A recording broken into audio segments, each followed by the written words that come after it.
Hello, hello.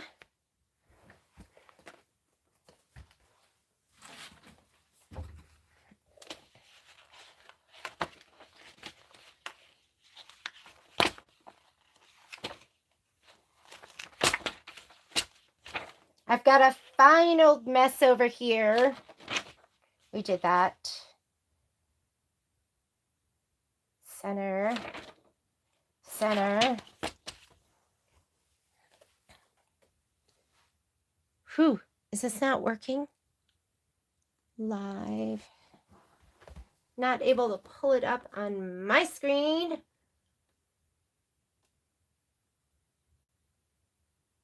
Oh, there we go. Okay, it is. It is live. There we go. It is live. Okay. So today is a one amazing autumn day. And it's me, myself, and do you like this huge pile of junky junk over here? I am going to do the borders. This week was a total wash. I was struggling just breathing, but every day I feel a little bit better, and I feel like I am finally on the mend.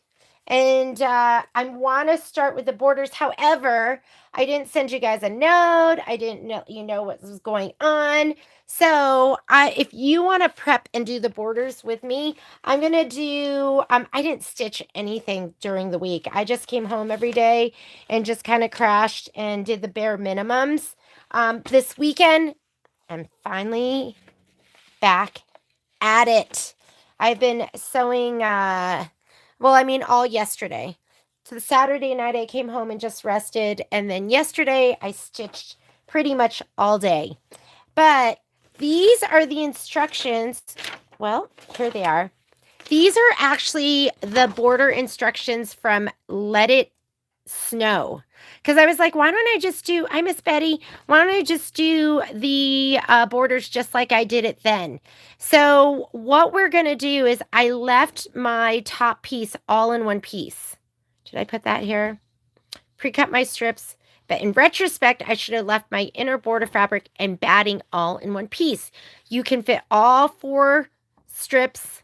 Did I say that? Strips in one 7x12 or 8x12 hooping, depending on which hoop you use. Cut your fabric either 8x20 or 9x20. So if you're going to stitch this with me, I'm going to start out by just doing some regular embroidery, and you can prep. I want you to just either, if you're going to use your 7x12, then you're going to cut your fabric 8x20. If you're using your 8x12, you're going to cut your fabric 9x20. Oh, that doesn't sound, yeah, 9x20, because it'll float. I just left my, oh no, I did cut mine. Here it is. I cut mine 9x20, just to have a little bit of extra, even though I'm using my 7x12.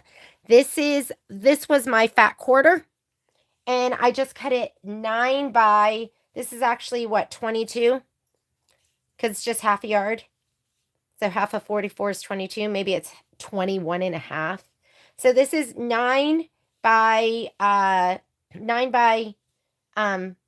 let's call it 21 or 22. You could leave your batting all in one piece too if you want. And that does make it easier. But I have so many of these like 1-inch strips. I actually cut them 1 1/8. So I have so many of these. I was like, I'm just going to use them up. So inner border, 9 by 22. Batting strips, 1 1/8 to 1 1/4. Okay? That's going to be for inner border. Prep it. Because I am going to do these today. For the outer border, I went ahead and I cut this 6.5 inches by width of fabric. And then I pieced down a little bit more. Because you're going to need 48 inches. Oh, God. Hopefully that's enough. I just cut this. So that's probably like 8 inches. So 6.5 by 48. And I did have to piece this on a little bit. So what we're going to do is we're going to run 2 rows of your outer border strips the whole length, and then we'll cut them down, right? And then as far as your batting goes, again, you could lay down one piece, just cut a piece of batting. That's going to be 6.5 by 48. But I had all of these 2-inch border pieces, and these are probably 2 1/8 or 2 1/4. So I had all of these, so I'm like, I'm going to use them. That's what you're going to need to do your border. So if you want to stitch this with me today, go ahead and cut that right now. And I'll add that to the supply list. But for right now, I'm going to go ahead and finish the embroidery. I wanted to work on it this week. I just wasn't up for it. So it didn't happen. So let's go ahead and start with the stitching. Last thing I stitched was going to be the double sunflower. So the only things I have left to do, single sunflower, apple basket, and scarecrow, and borders. So that's what is left to do.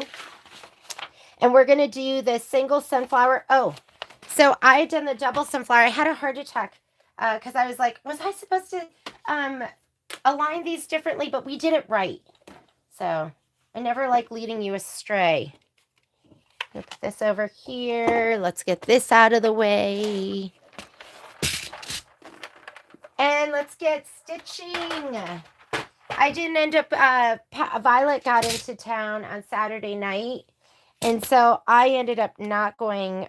We were supposed to all go camping as a family. And I ended up not going just because I just felt so not well. And last thing I wanted to do was be in a van and be coughing and keeping everyone up and spreading my disease.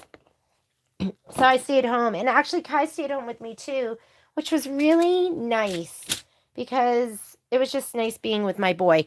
All right, I left this one on. I'm going to just rehoop. And then we'll do the sunflower. How is everyone today? Hopefully you guys are all doing well. And that I hope you've had an amazing weekend. We have a horrible fire right now. I thought it was out. I've been so out of touch. And then I was just like devastated to just know like what's happening. Suzanne lives out there. And yeah. So keep us in your prayers. You know, Reno burns every couple of years we burn, but a lot of what surrounds us is just, you know, scrub brush, tall grasses. It's the wind. We had some lightning strikes. All right, hooping up in my 7x12. I'm going to do the single sunflower. Hopefully I can find all my fabric. This morning, this weekend, I was working on the user class for the BX. Oh my goodness. Did you guys see my demo? Or I did what's in the box. And what I thought was a hoop holder is the cover. And so a couple people messaged and they were like, the hoop holder, quote, is a machine cover. And then when I looked at it, I was like, oh my God, of course it is. But I'm not even taking the video down because it's A1 style. I knew what everything else was except that. And I guess I could have looked in the included accessories, but I did not. It's just a very unusual looking cover. Okay, here we go. Let's go ahead and slide this on the machine. But that machine, I was on it this weekend just doing the embroidery class, and it was great. Super excited. Make sure you have a bobbin in. I need to grab my fabric. Where is it? I didn't even do anything. I was supposed to finish up the embellishments and all of that. I did finally get something on my 10 needle. So that's been going all weekend, which is really nice. I was just sitting here going, why isn't it going right now? Because I need it to be going, right? If I have a moment, I'll run over there and get it started. Just organizing apple basket single sunflower. So here's my single sunflower. And all of my pre-cut, scan-and-cut applique material. Let's grab a seat. And let's come in here. Hang on, let me refresh the chat too, because I don't know what you guys are saying. Let's go live. All right. What are you guys all working on at the end of the week? And beginning of next week, this time next week, we should be shipping all of Home Sewn. Home Sewn 3 is going to be out. Okay, background quilting. We need Autumn 10. It's the one with all the pumpkins. Oh, forgot to remove the wool mat. I know. You know, and you know, too, while it's going on, because you kind of hear it. You're like, that just doesn't sound right. All right, I'm using my 7x12. I'm going to go ahead and add, and let's add the single sunflower. I think I'm in the mood. So after I do this sew along, I'll stitch the borders for Autumn Acres. That's what's going to happen next, so I can get that done. Here's my single sunflower set. It wants it to be centered. So it says right here, center alignment, center the block. So go ahead and center, and then leave it here so it combines it in the layout page. So go ahead and just touch embroidery. It will combine the two. Here you're going to go layout, rotate, and scoot it up. Oh, it will go right outside of my embroidery field because look, my hoop is not on. So go ahead and put your hoop on. Check your bobbin. Bobbin looks good. Hoop on. Carriage is going to move. Now I can push this all the way up. Knock, knock. That's as far as it will go. Choose a neutral color. What are we making? I feel so much. I mean, I woke up this morning having like an asthma attack. But overall, I feel so much better. It's been the weirdest cold because I feel like, okay, we're going to do the placement line. Hang on. Before we do that, let's come in here. You know I like to go to this screen where you go plus minus stitches. And we're going to do that placement line first. With thread. Let me pop in. We'll do steel blue. Let's thread her up. I don't even have any thread in the upper. And then my poor little girl, Violet, she's all sick. That would have been both of us being sick. That girl's still, like, out there hiking with Patrick. And you know what? You know what? Kai and I were, like, high-fiving because we were, like, weekend without the dogs because Patrick took the dogs. So we were literally high-fiving that we didn't have to deal with the dogs. They're a lot. Here is our fabric. Aside from the applique fabric, I'm going to go ahead and put this in my spray tent. Patrick said that Poppy was up at like 4:30 in the morning both days. I'm going to tell Kai that, and we're going to high five again. We're going to be like, good choice. Staying home was the right thing to do. And then he and I had like such a nice, we went out for dinner last night. Well, anytime I tell that kid, I'm like, let's go out for dinner. He's like, no, we have to eat what's in the fridge. Guys, he's such a Debbie Downer sometimes. I'm sorry if your name is Debbie. I shouldn't have said that. He's such a downer sometimes. And okay, you're going to put that over the square that you just stitched for the batting. It is cut to size. And then you're going to take your background fabric. Did we do all of the other square blocks? And did I make amends for that? Because remember I put like the wrong fabric down? Or do I still have to pay attention to that?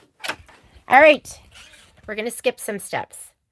But he makes us eat everything that's in the fridge. And he makes us eat by expiration date. Anyways, I said to him, you want to go to Quack's?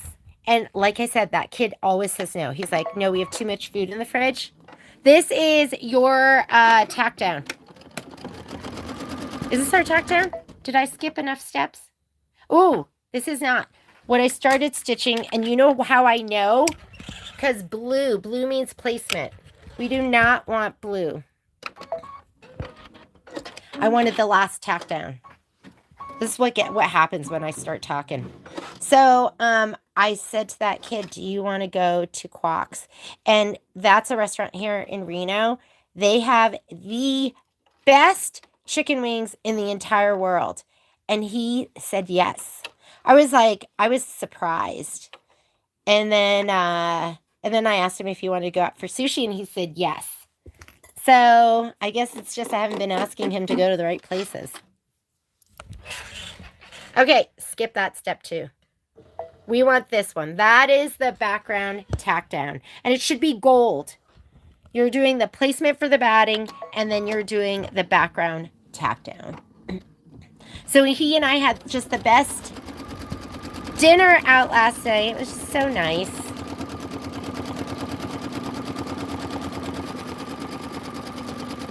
This is your reach under and not get your finger caught thingamajigger.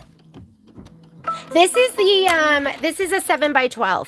This is the 7x12 magnetic hoop, and it's like my favorite. Okay, we need to do the background quilting, and it recommends white. And what have I been using? What did I use on the last one? Did I use pearl? Yeah, I used pearl. Let me grab my pearl.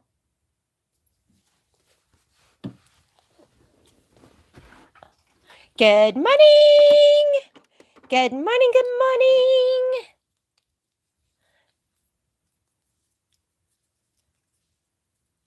Waiting for your 10 needle to arrive. Tina, don't you have a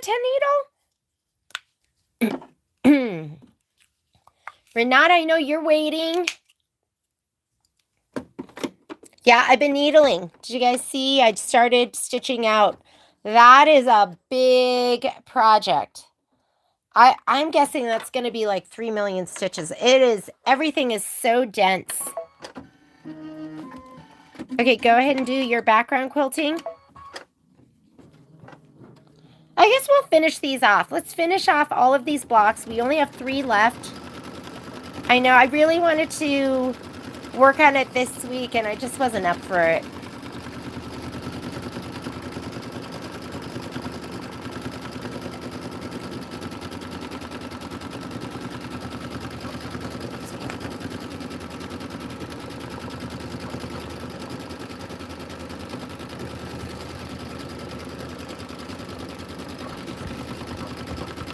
You're going to get your Sun-Kissed Peach next. I want you to find your little piece of fabric for the hand. My barista has not been here. And I made a horrible cup of coffee yesterday.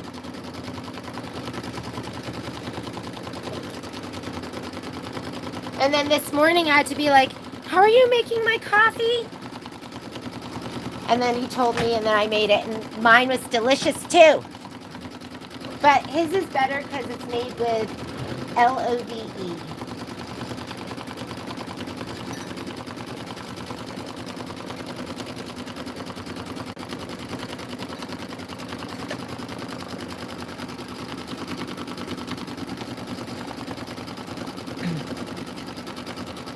Yeah, what's going on here? 3 minutes of stitching? I should have run over there and gotten my 10 needle going again. My goal today is 5 blocks. And I'd say on average, they're at least an hour. At least. I'd like to, this week, last night I put a block in. I should have gotten something going this morning.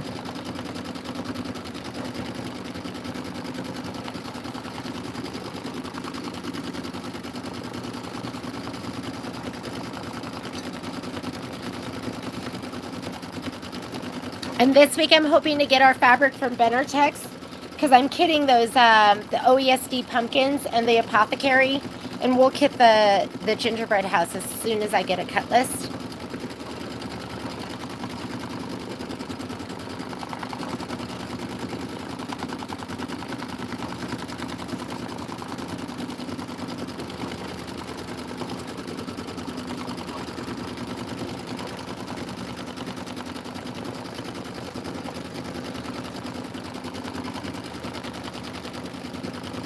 This feels slow to me. Is it? Maybe it's not. 600 stitches per minute. We're going to go 800. That's going to take forever. Okay, hang on. 800. Okay. It was slow. We don't have time for 600 stitches. That must have been, I think I said it like that because I was using the metallic. Is there a new gingerbread house? There is a new gingerbread house, but the designs haven't been released. But yeah, absolutely. I forget what it's called. Yes, there is. Yes, there is. We haven't gotten it yet. But girl, I'll be stitching it. I need to go camping because I have a bag of freestanding lace that I did last year that I never put together. That's right. Surprise, surprise. Okay, you need Sunkissed Peach. You need your little wool mat, which I neglected to grab. I'll go grab mine. And we are on to the embroidery instructions. So we're going to do placement stitch for the hand, lay the hand down. We're going to, for me, I did scan and cut. So mine's going to be ready to go. And then I can skip all of that trim and stuff. And then I'm going to do the satin outline. So let me go ahead.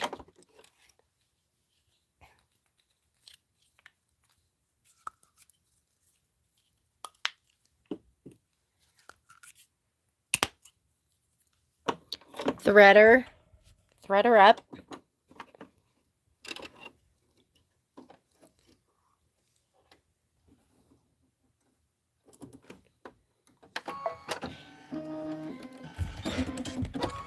Do any of you have lazy dogs? I need a lazy dog.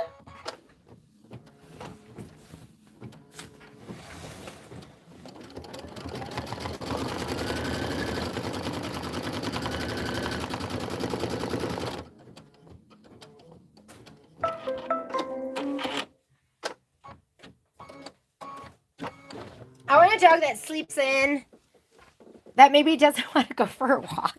Actually, that's not true. I love walking with my dogs. That's one of the reasons I got them. All right, there's my placement stitch. My iron is hot. I'm going to use my wool mat. This is, I think, is the 6x10. I don't know where my 5x7 is. I'll just pull it back a little bit. Make sure there's something under here. Do not just press unless you want to melt the bed of your machine. And this should fit perfectly, and it does. I'm going to grab my little Cricut iron, which I love. This, I think, is the perfect size. I had too small, I had too big, and now I have just right. And don't get me wrong, I love all my other irons, and I'll use them when it's right. Slide that back on. Let's go ahead and skip some steps. If you did not already cut it to size, you're going to do the tack down and trim. I'm going to move on, and I'm going to start with that satin stitch.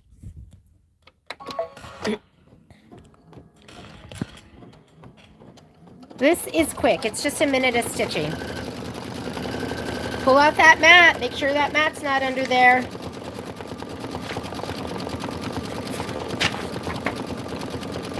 And then you're going to get the, you're going to do the straw fill, because that's the scarecrow's hand.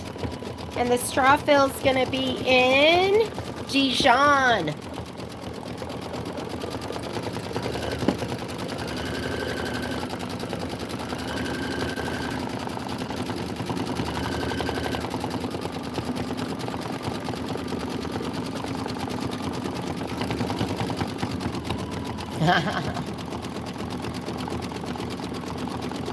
Renata, isn't that your puppy?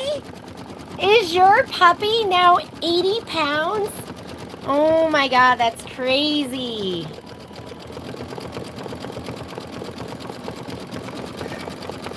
Crazy, crazy. I don't sell that iron, so that iron right there, we have an affiliate link though. So if you go to our website and go to our affiliates, at the very bottom, there'll be a link for it. And I love it. Okay, Renata, your 9-month-old lab is 80 pounds. I do miss my cuddles with my puppies. Okay, put in your Dijon.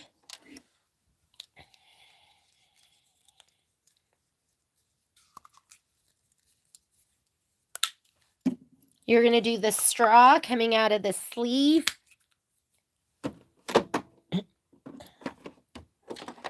Oh, man, if I lead you astray, stop me. I'm looking at the comments. I'm always so worried I'm going to do something wrong with you guys. Because this is live. No going back. Okay, so now it's going to do the straw. And then we're going to stitch the leaf placement line. So you're going to get your aloe thread. And you want your green felt.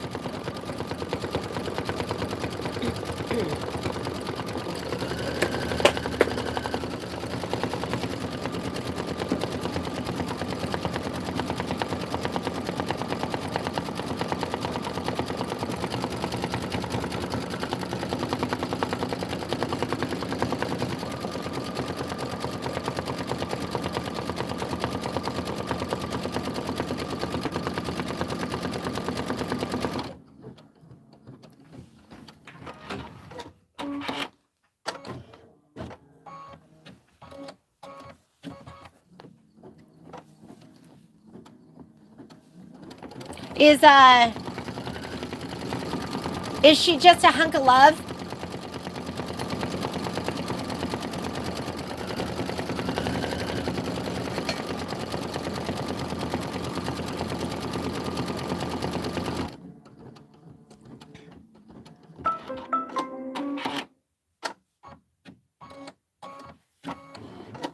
All right.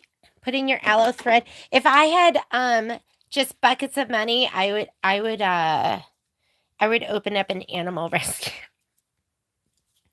I just love animals. There's so many of us that need rescue though.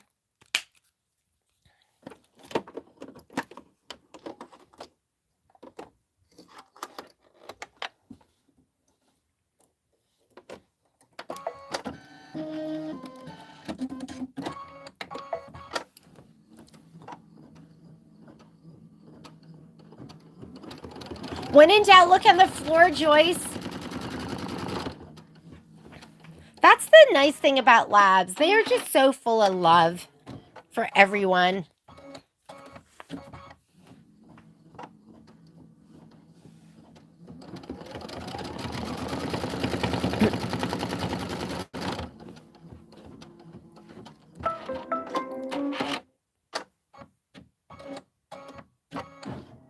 Okay, I'm going to go ahead and put this down. You're going to trim as desired, so make sure it's outside the line a little bit.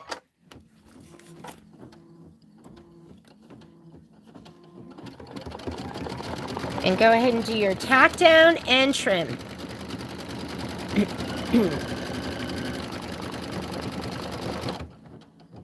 Trim the felt as desired. These are raw edge applique. And then you're going to stitch the leaf detail and stem fill. This is a 14-minute stitch out, so this shouldn't take too long.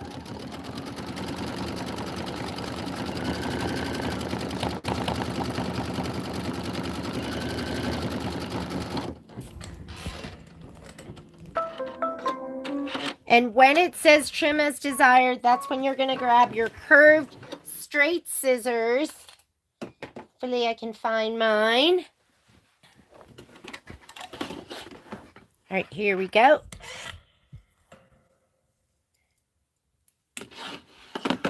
I'll take this out.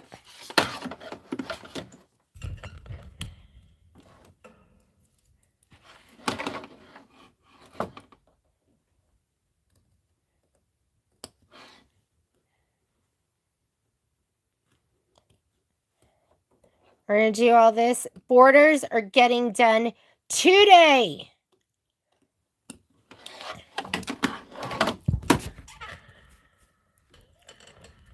Borders not being done. Unacceptable, Jeannie. Yeah, and then I've got to do my borders for automakers. I mean, are they that bad? Oh, we're going to start with some So when we do Cottontail, because I'm trying to think of what's going to be next. And Giselle sent me a note. I did a class with Giselle, and Giselle goes, I have a lot of bench pillows. Can we do something else? So I was looking because Giselle sent me some designs from Sweet Pea. And then I was talking with Renee, and Renee's like, yeah, I'll do those. So I think we're going to start throwing in, hopefully, some Sweet Pea designs. All right. Because I know you guys have a lot of ladder quilts, a lot of bench pillows.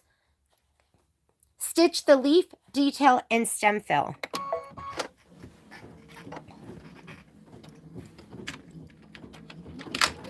Oh, usually, Betty, the ones I do from home, I usually do at 10 o'clock. He might have said that, but I like to get started a little bit earlier when I'm at home. At the store, we usually start at 10:30. Not always. Sometimes we get it wrong. But most of the time, we're on at 10 o'clock.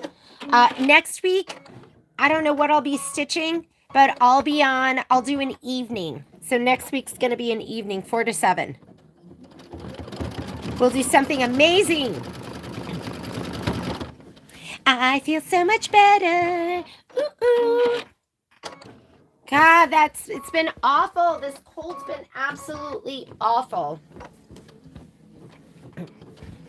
You want to get your Cabernet? No. You're going to get your garnet. Get your garnet. Garnet's next.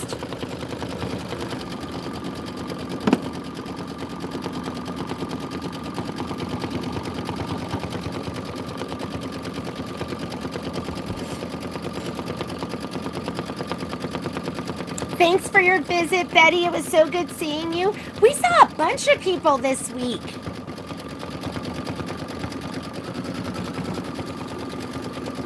Hot August Nights was in town, so a lot of people came in from out of town to visit. Saw Emerald and Yolanda. We saw the Sack Ladies. Just remember, if you're visiting from out of town, have low expectations. Store is always a mess, but the people will be friendly. And there's a lot of stuff. There is a lot of stuff in the store. Okay, we're going to put in our garnet.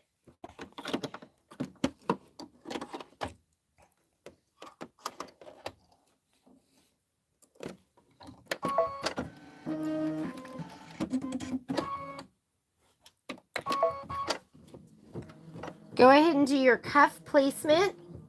Is it fabric or is it, I feel like this is fabric, isn't it? Let me find it. I was just pulling my, my felt. Here it is. There's your cuff. Okay, I'm going to pull this back. Put this on. Going to grab my Matty Mat. And make sure it fits. And it looks good. Oh my God, it looks so good. I just put it down and then just put my little handy dandy Cricut right on it. That iron is like the best. Pull out your mat. Part of me using the mat is that I don't have to like take it over to a table and move my camera and all of that stuff. Okay. So that is going to be the tack down and trim. Mine is cut to size. That's going to be the decorative stitching. So I am going to stitch that. And you're just going to leave your garnet in.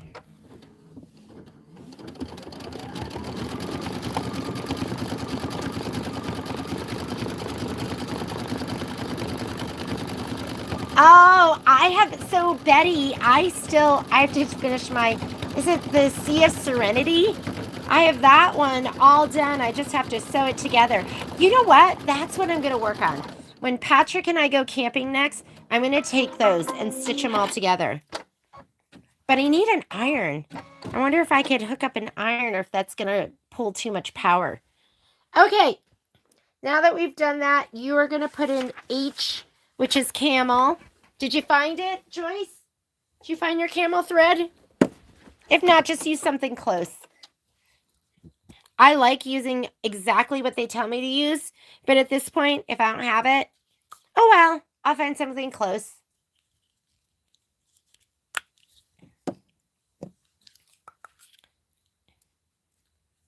I should go camp. So next weekend, you know Patrick's going to want to go every single weekend. So we were practicing. So we got Starlink and that's so you can have phone and stuff like that. But I'm like trying to figure out if I can live feed. But that would be great if I could do some recording. I have to have a good setup too.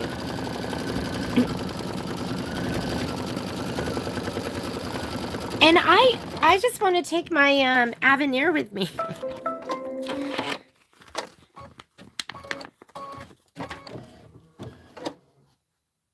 All right, here we go. You got to twirl it until he lays right, because this is it's not equal on all sides.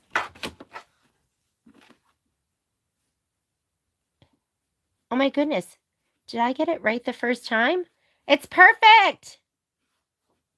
Wow, shocker. So it's always a shocker to me if I nail it. Maybe it is the same on all sides. I'm actually going to hold it. I'm going to hold it.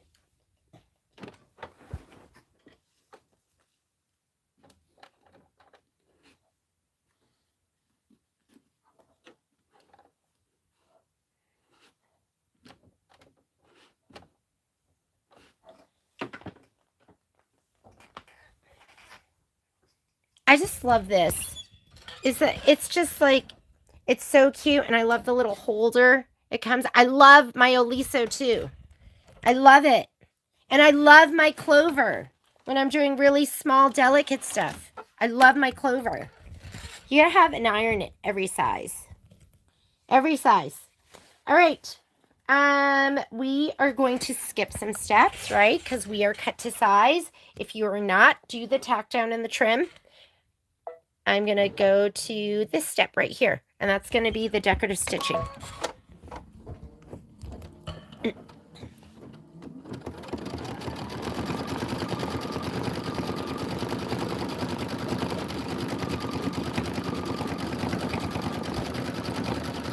Gorge. Perfect. I always say this is when you really see the skin and cut shine, when those pieces are cut so perfectly.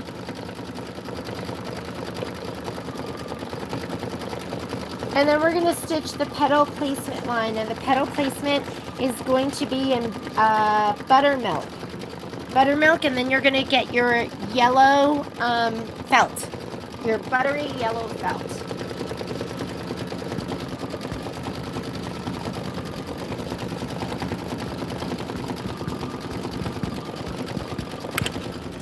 Yes, I took it out. Thanks for the reminder, though.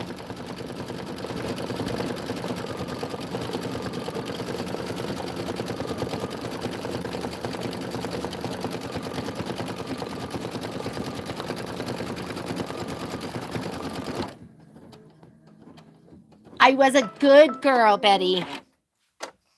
Okay, placement line for the felt. So let's go ahead and take out your camel thread. You didn't find your thread, Joyce? Buttermilk, buttermilk.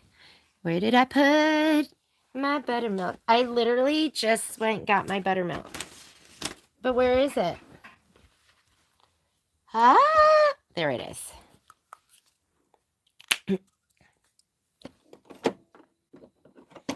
Kai and I were talking about when he was little.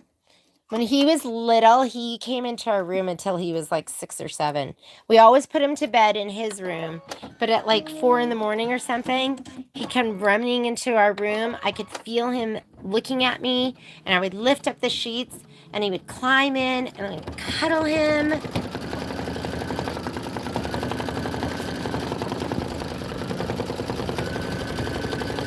And he said he remembered it. Okay, I'm going to give this a little shot of spray in the corner.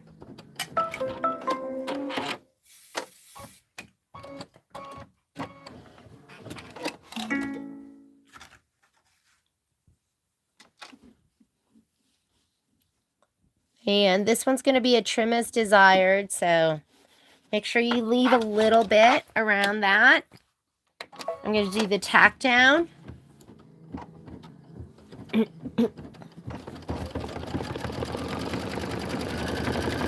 And then we're going to trim as desired.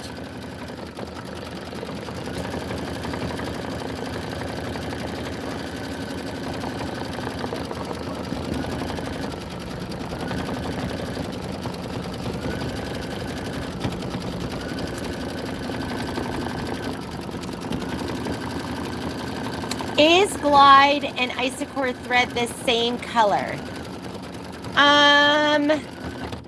They probably have some like crossover, but there are definitely Glide threads that I can't translate to Isacord, and the other way around. So I would say no, they're not the same color. Hang on, putting this on my lap, I'm going to twirl it. Here we go. I am a 2 collection girl because I do so much OESD, and I have tried to pick my own colors.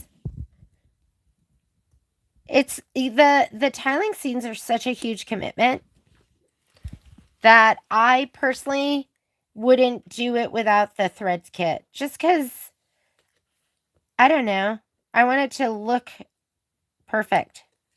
And I don't trust my eye. And sometimes I'll pull a color and I'll be like, what? I'll be shocked. I'll be like, that's the color? Okay.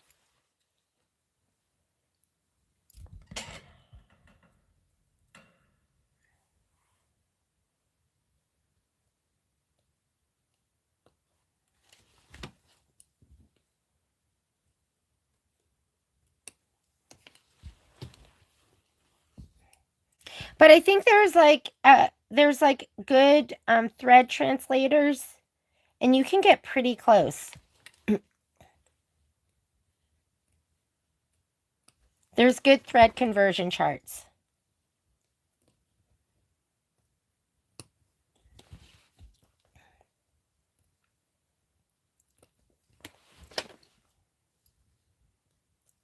When there's a lot of turning and twirling, I take my hoop off. Don't tell anyone I don't have this on a flat surface. It's on my lap.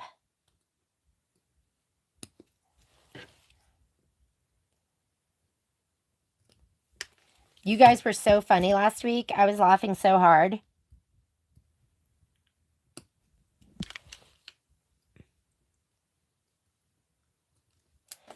All right. Doesn't that look so good? Let's put our hoop back. Here we go. Here we go. What color is next? So we just did the trim. This is raw edge applique, so that's all you're going to do there. And now we're going to do the placement line for the center. And G is sandcastle. So get your sandcastle thread. Where are you? Sandcastle. Uh-oh. I don't know where sandcastle is. Uh-oh. Where are you? I see sand dune. I seem to recall a thread rolling off the table onto the floor, and I said, I should pick that up, and I didn't. I bet that's my sandcastle. Hang on a second. Or maybe it's in here. Maybe I made that up. Sometimes I imagine things. All right, when in doubt, look on the floor.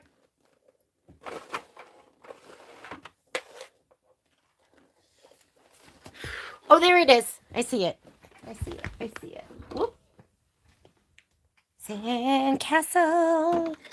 So everything I just told you I imagined. It didn't roll on the floor. I grabbed it and I was using it in my BX1E user class.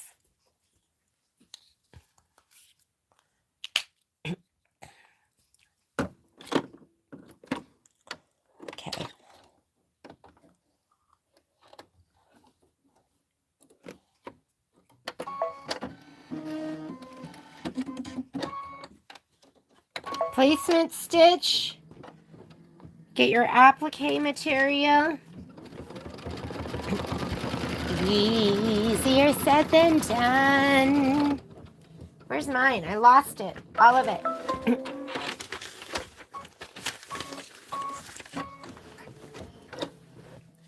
Where's my little bag?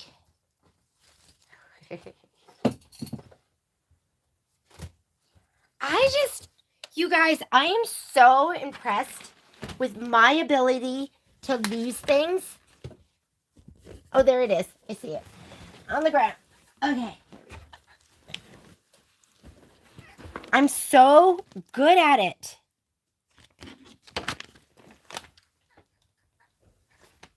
You know the other thing I love about this Cricut iron? It heats up so fast.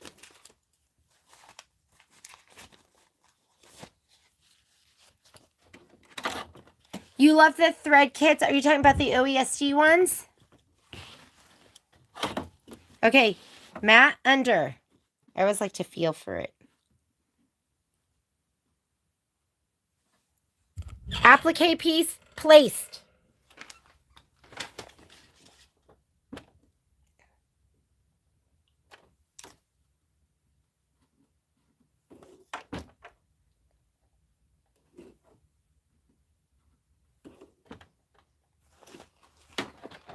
And he is down, mat is removed.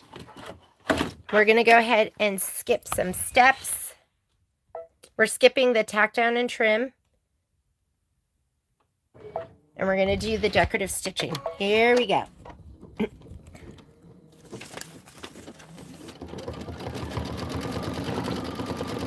And then we're going to do the center flower detail. We're going to stitch the trimming guide, and then we're done. This one is done. So for the inside, you're going to need sand dune. Let me get my sand dune.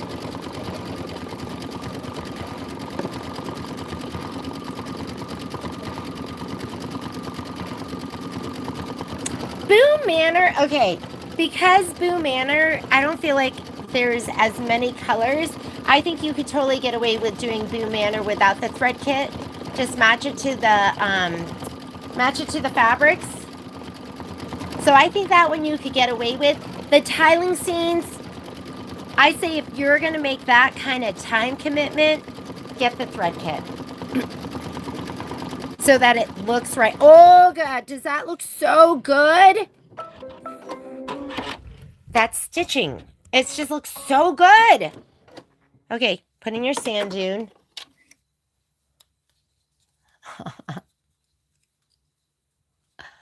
Oh, Renata, I'm so glad you said that. I did that too. I was in Austin. We used to be Janome dealers. And I was in Austin at like the Janome kickoff. And I went into a convenience store and I was talking to Patrick. Ooh, that's the time I lost my glasses.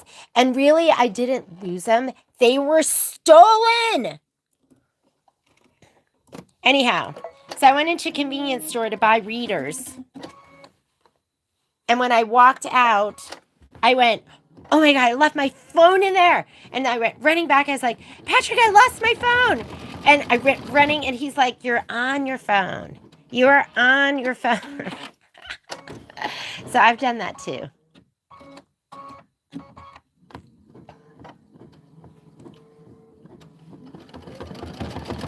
All right. I'm going to tidy up. Tidy up, tidy up. Let's get our next embroidery. This really is more of a weekend project. But if you're stitching with me, I have so little time. And that's why it is taking so long. On top of the fact that I was sick.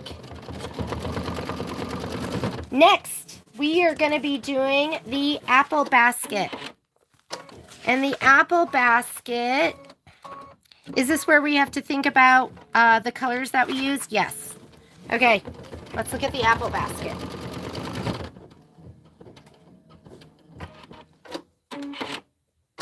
Let's look at what we've stitched.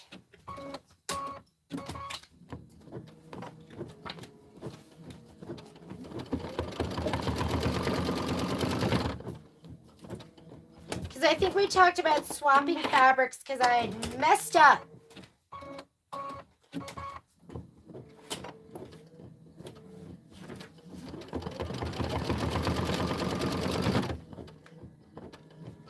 Okay, where's the pumpkin patch? Let me find it all.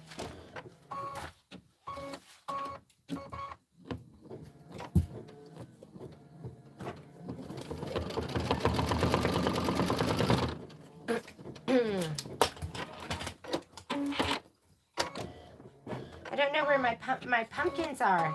Definitely did them.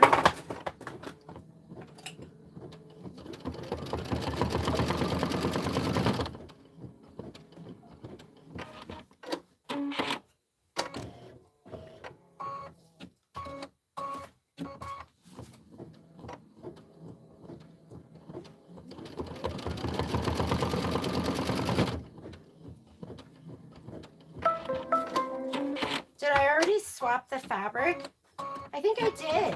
Okay, we're good to go. I don't know where my pumpkin baskets are, but I already swapped the fabric. Oh, we want to do that last stitch out. I'm just going to do it in the sand dune, and these are your trim lines. Not really sure why we're doing those, but we are. Okay, originally, you guys know I messed up because I put the wrong fabric down. And so this one here is supposed to be that like lattice, but I've already swapped it out to this one because we were trying to keep it where it was like plain, more busy, plain, more busy. So that's why this is the fabric that I'm going to use. You're supposed to be using the like that creamy lattice fabric, but this is what I'm going to be using, and I will show you the pumpkin if I could find it. It's here somewhere. So let's get ready to hoop up. Hoop it up. Oh, is it so cute? All right, I'm going to be in my, because the other ones are tiny, so I'm going to hoop up in my 5x7.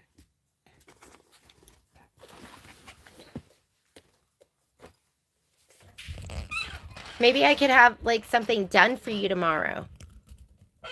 You're like, done? I didn't know she knew that word. I know the word, just not the process. All right, here we go. I got to do this. We're going to do the scarecrow, and then we're going to bust out those borders. We are so productive. You know what amazes me is how good I feel when I feel a little better. I don't even feel, oh, here's my pumpkin. I swapped the fabric. I don't even feel great, but I feel so much better. Take off your magnets.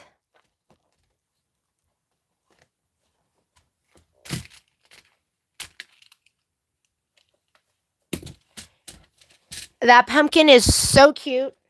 I love anything with pumpkins. All right, I'm going to cut off one. I don't like having more than one on at a time. I should be pressing and trimming while we're doing this. I am going to do that. I'm going to press and trim.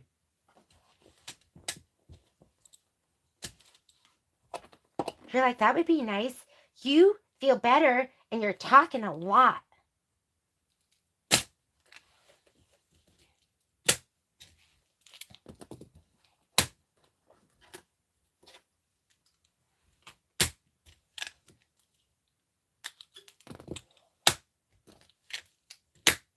Okay, hooped and ready to go. Let me clip.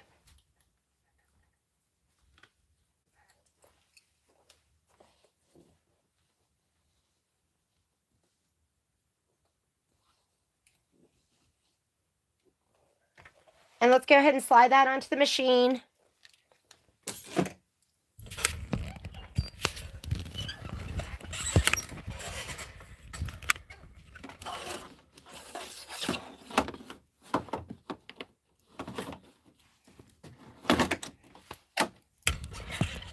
Finished. I love that word. That word's so great. Oh, change to a larger embroidery frame. Okay, because this is outside of the 5x7. So you have to clear that first or just trick the machine. I'm just going to go. I am gonna take it off because I don't want it to, hang on. I don't want it to just start moving around and doing all sorts of awful stuff. All right. Now let's go ahead and say, okay, home to clear our screen. And we're gonna go back into embroidery.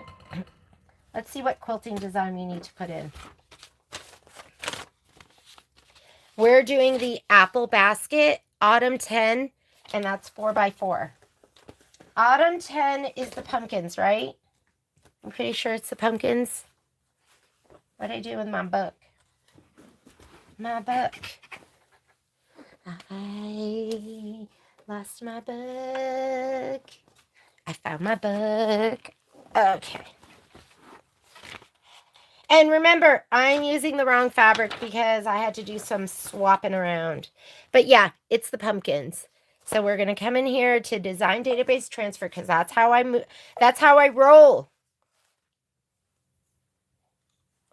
And 4x4. Check the size. Should be 4.5 by 4.5. Set it.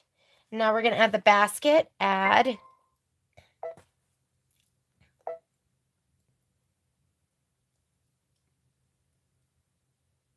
Apple basket. Set. Center. Just make sure your alignment's right. And then let's choose our hoop size. I'm using the 5x7 for this. Hang on, can I go faster? 900 stitches per minute. I think I can go 900 with this hoop, right? Let's slide her on. And then we'll move the design. Slide the hoop on, because what's nice about that is it will not move this outside of your embroidery field. It's combined now because I'm in the layout page. Move arrows and then bump it up. That saves you all that muslin. So, what are we doing now? Let's go ahead and we're going to do all our placements and stuff. And it called for the lattice, but I'm using this. I'm swapping because I made a mistake in the very beginning, and then I had to switch everything. But you are using, the fabric you're using is because you didn't make a mistake, because you were smart. It's going to be that fabric, that creamy lattice fabric. Okay? All right. Go ahead and do your placement line for your batting. While it's doing that, I'm going to spray. And then this. The nubbier side is the wrong side.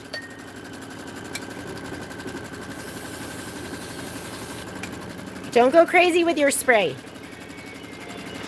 Uh-oh. How do I get this off? Oh. That is my phone. Sorry. Let me see if I can hang it up. It's probably Patrick.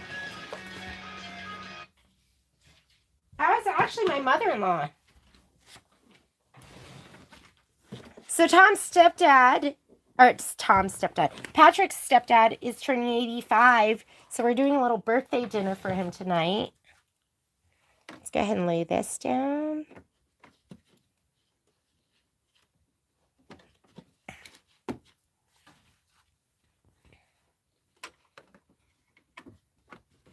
Here we go. And yours is going to be different. You're doing the lattice. All right, we're going to skip some steps. So let's go to this button here where we go minus and plus stitches. We're going to skip the batting tack down and trim. We're going to skip the background placement, and we're going to do the background tack down. Pick a color you can see.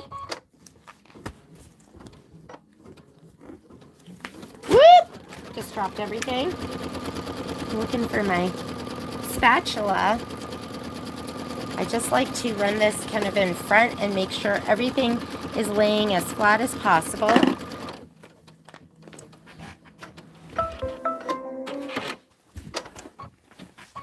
And then let's do our background stitching. It's going to be the pumpkins. Look at your screen. Make sure that it's showing what you should be stitching. Sometimes I'll look and I'll be like, wait a minute, that doesn't look right, because I'm not on the right step.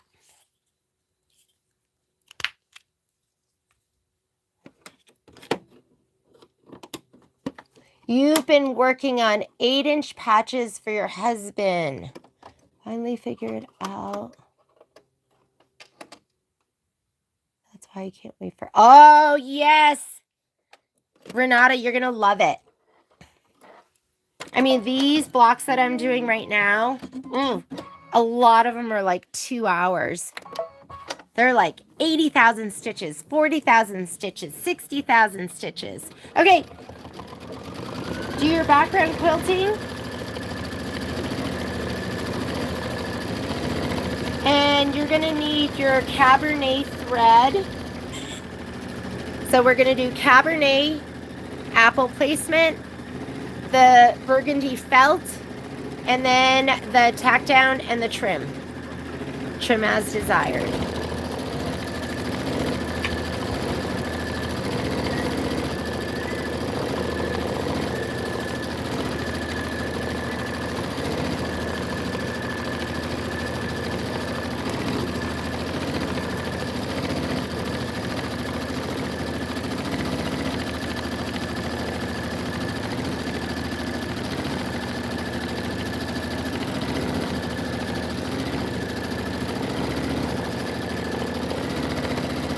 I hope you're feeling better, Betty.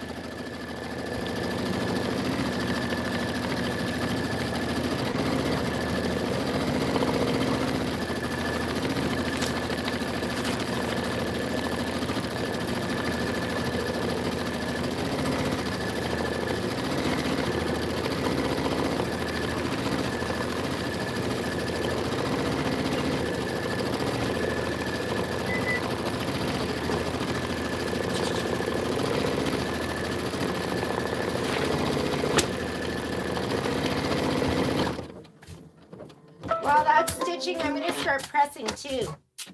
We're going to multitask. We got a lot to do. Okay, burgundy thread, or no, Cabernet. Is it Cabernet? We need Cabernet. Yep. Let's put in our Cabernet.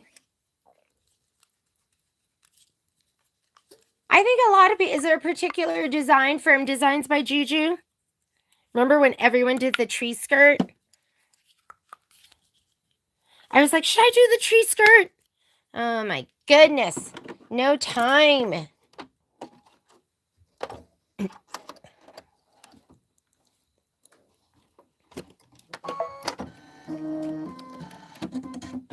Okay, placement stitch first, and then you're going to get your felt. You should have your burgundy felt, or your Cabernet felt. It's pretty grippy. I'm not even going to spray it. I'm just going to lay it down. All right, let's go ahead. I'm going to put it right there. Tack down.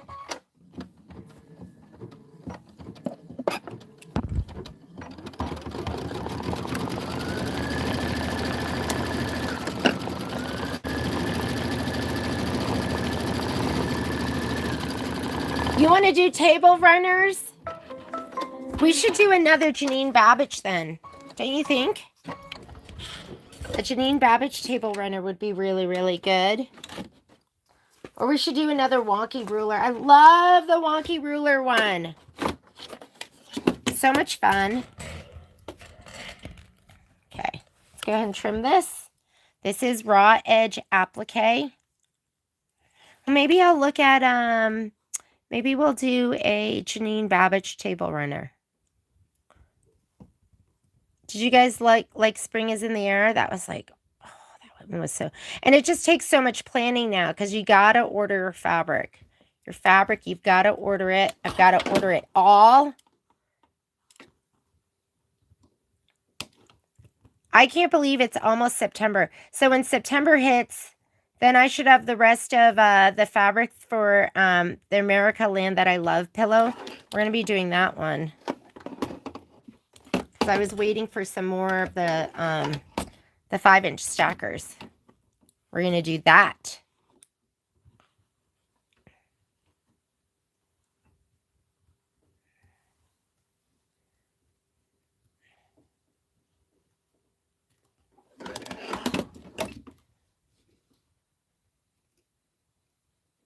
Okay, I'm going to find a really gorgeous table runner, Tina. Here we go. Slide that on.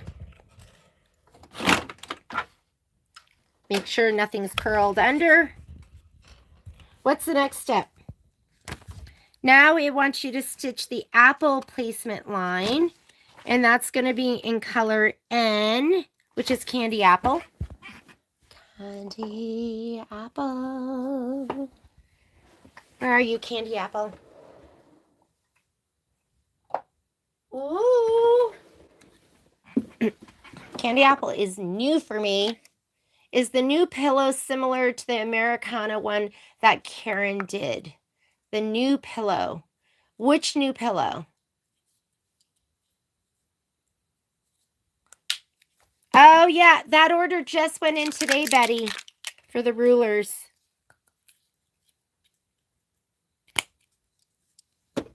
So, are we talking about Land That I Love? There is also a new square pillow, a Christmas one. And the ladies just finished, I think they're almost done cutting it.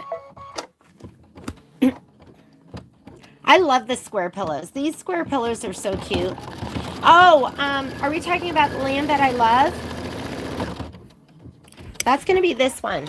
Do you see it on my couch? That one right there? That's America Land That I Love. We're doing it with Riley Blake fabrics. Independence, but they sold out and then they reprinted.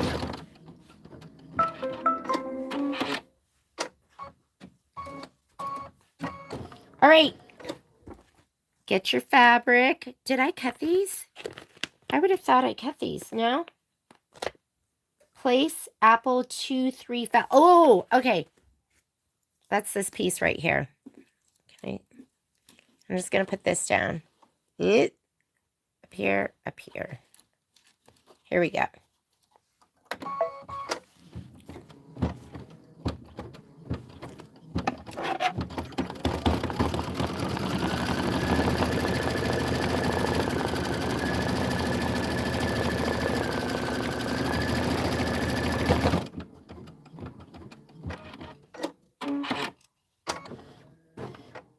And that one's kind of fun. That's going to be multi-hooping. And then we're going to do some quilting in the hoop. We'll just do stippling.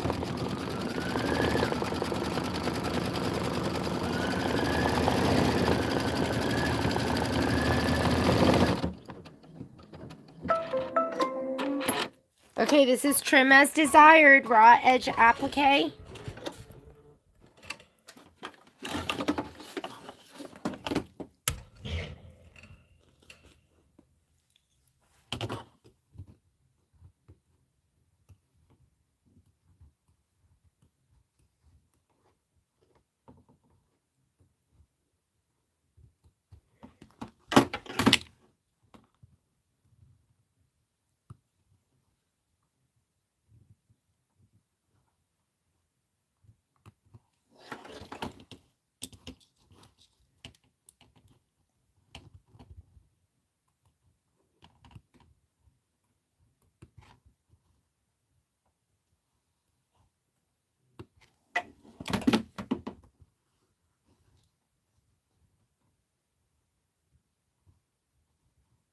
Oh, the other apple is there. I can't seem to.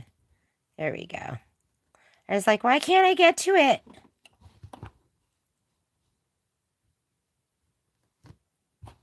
All right.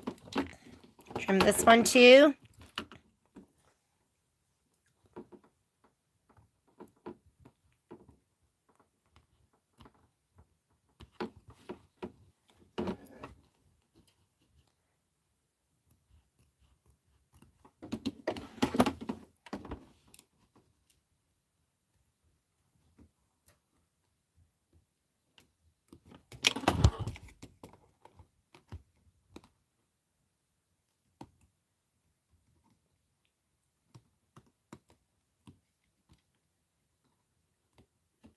Oh, sorry. You guys couldn't even see that. Sorry about that. I was so focused on trimming that I was out of view. Okay. That one is trimmed and ready to go. Let's slide our hoop back on. What is next? Next is going to be the little green apple. That is for me, a scan and cut piece. So I'm reheating up my iron, and you want to get your S thread, which is willow. So get your willow thread. Ooh, where's mine? There he is, all the way over here. I was so focused, I wasn't even looking at you guys in your messages. No place like home. Oh, that one was so great, Tina. That is, they don't have any more of those event kits. They should release that just as a quilt bundle, because that seriously was one of the cutest pillows. I think I did it like 3 times, because I did a sample, and then we did it in the event, and then I think I did it again. That one was great. Okay, placement line. Get your little apple piece. He's an itty bitty. Just that little guy.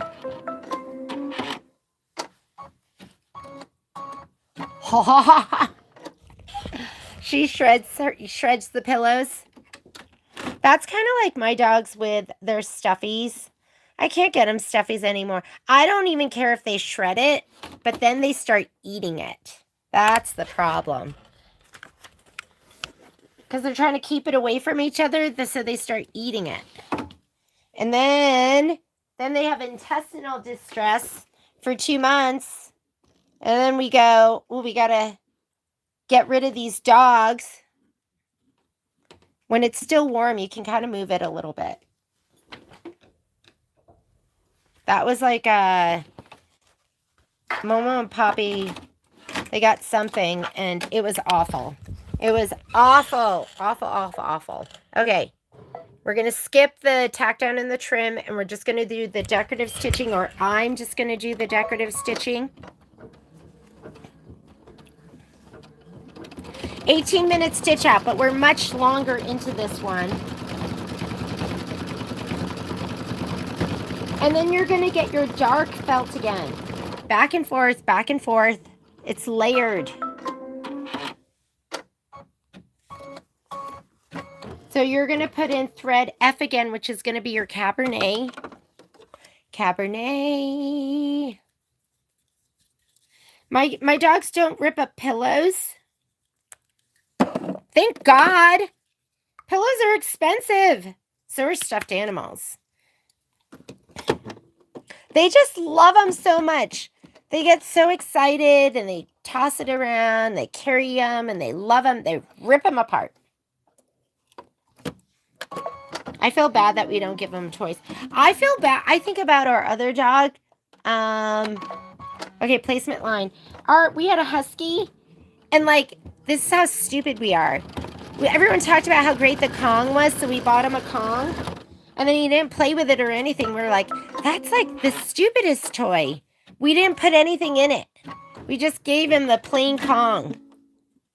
Oh my God. What's wrong with us? And then he just got kibble. We didn't give him like treats. We barely gave him treats. He just never come. He was just he was a great dog. I did buy him stuffies. He was great with stuffies. He would have them for like 6 months, and then one day he would like rip it apart.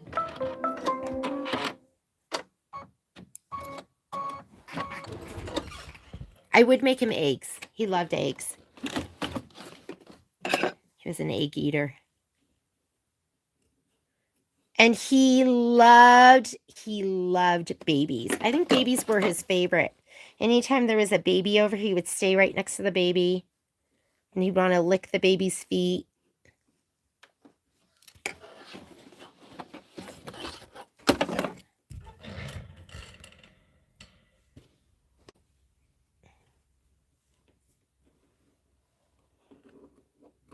Poppy, she does not like kids. I think the older they get, the more she likes them. She likes them once they can play with her, and I think she's kind of scared of kids.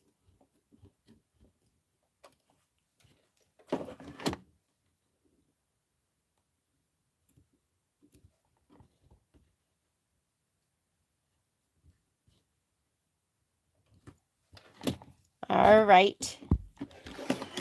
Keep layering your apples. Okay. So, trim as desired. Now you're going to put in your aloe and stitch the leaves fill. She chewed her Kong. Those are some powerful chompers.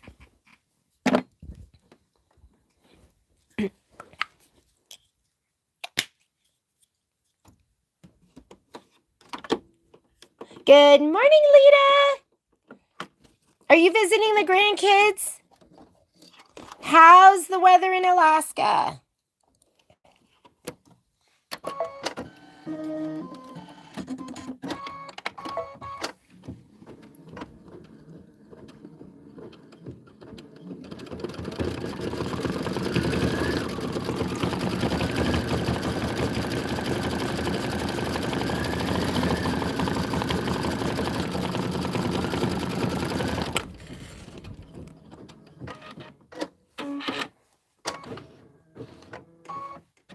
And then you're going to get sandcastle.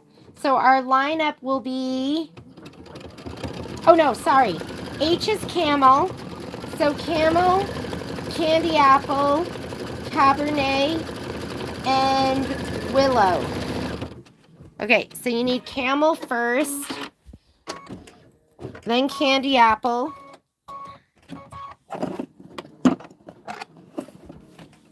Cabernet and willow.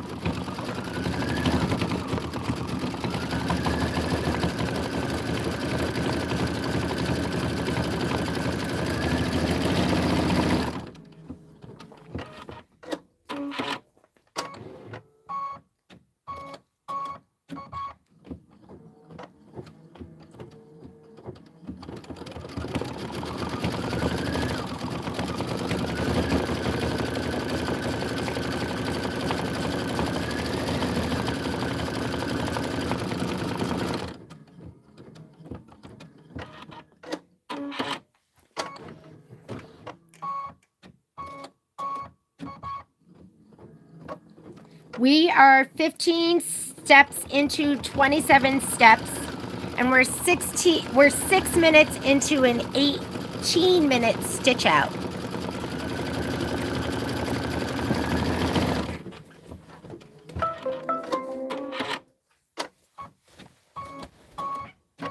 Okay, go ahead and put in your camel thread. Another minute of stitching.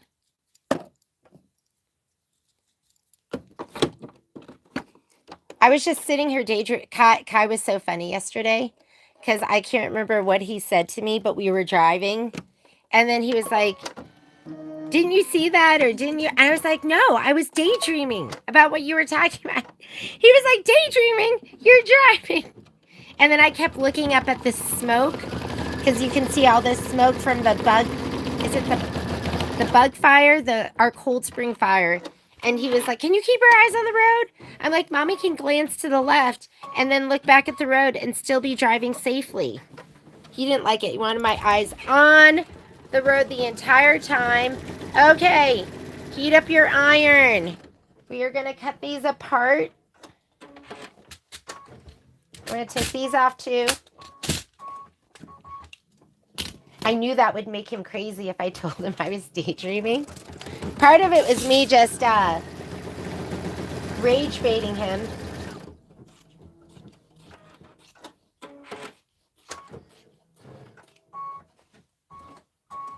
I'm just going to cut this one off too. Leave about 1/2 inch because you never know when that's going to make the biggest difference in the world. Okay, moisture. Spray from the backside. Make sure you do it face down into your wool mat because all this puckering, you'll get it all out. But you got to use some moisture. I just like to do water. So for me, it's just water, a wool mat, and a good iron. Okay, hang on. We got to do a color change. What's next? Looks like it wants candy apple. So put in your candy apple thread. Candy apple.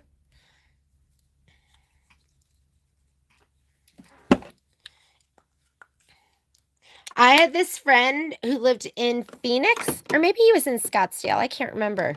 And when I lived in Vegas, he would bring me the most delicious candy apples. Oh my God, they were so good. So good.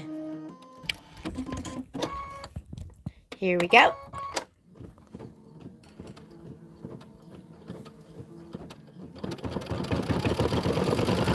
And then you're going to put in your Cabernet, I like to call it. Hey, Michelle.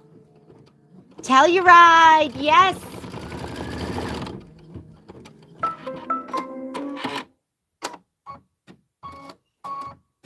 Lita, what do you take with you?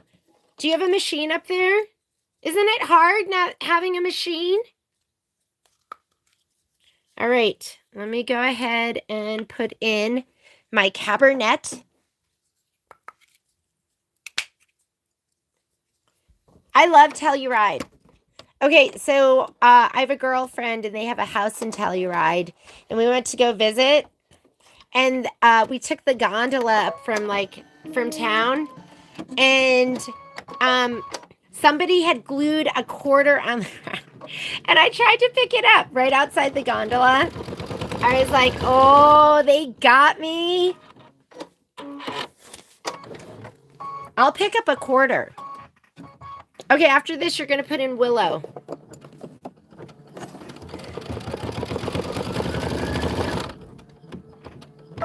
How much further do you have to drive, Michelle? Where did you start? And how long is the drive?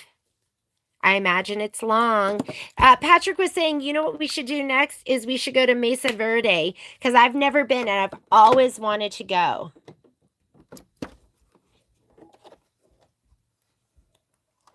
He's like, let's take the kids over October break. And I was like, kids aren't going to want to go with us. Kids are want to go, it's their senior year. They're going to want to spend every last moment with their friends, right? You guys remember that.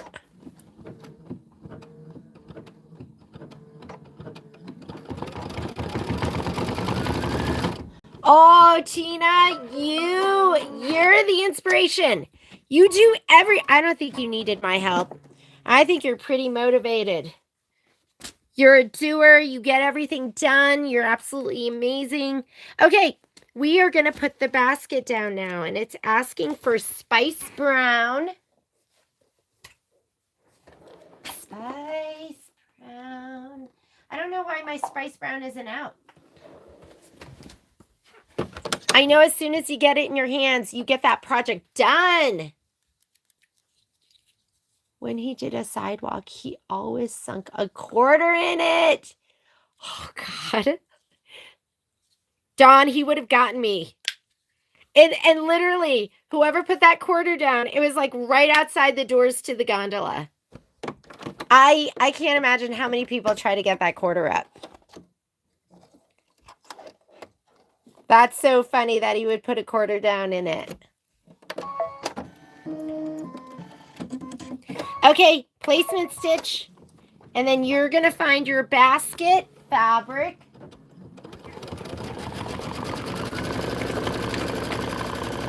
Here it is. Looks just like this.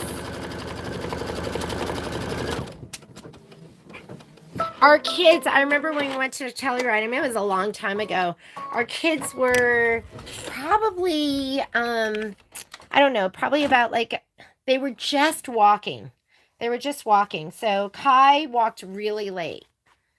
He was probably maybe, I mean, it wasn't really late, but it was, that kid did nothing. He couldn't even sit up until he was like 8 months. I was like, oh my God, is this child ever going to be able to do anything? And then he started crawling, I want to say at like 11 months, and then went straight to like running. But we took them up there, and it did I think they had just gotten their MMR vaccine. So they were kind of sick. They kind of almost had or maybe it was chicken pox. I can't remember.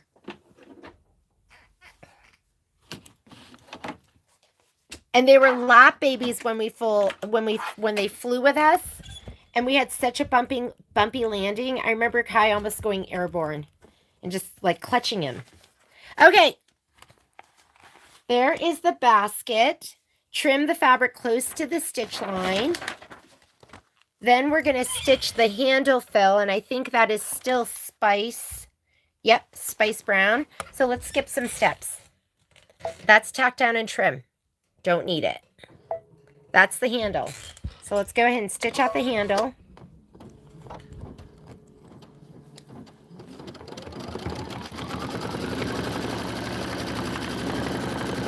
Whoa! That is a long drive. Santa Rosa, New Mexico. I've never been to New Mexico. That's on my bucket list. I want to go. Are you visiting friends, or are you just going to be up in Telluride?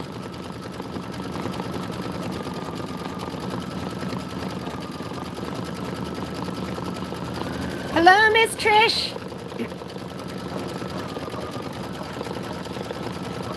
Okay, stitch out that handle, and then we're going to put our camel thread in, and it's going to do some beautiful stitching on the basket. So we've got handle, beautiful stitching on the basket, basket satin outline, stitch the basket rim back to camel. So spice brown, camel, spice brown, camel, camel, camel. You need to find your piece of fabric that's going to be the napkin. So make sure you have that. While this is stitching, let's do some pressing. My iron is hot. All right.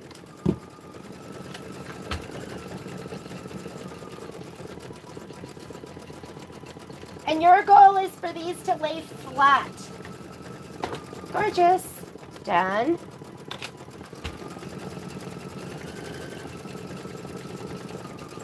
Sometimes I'll press one direction and then I'll go the other direction.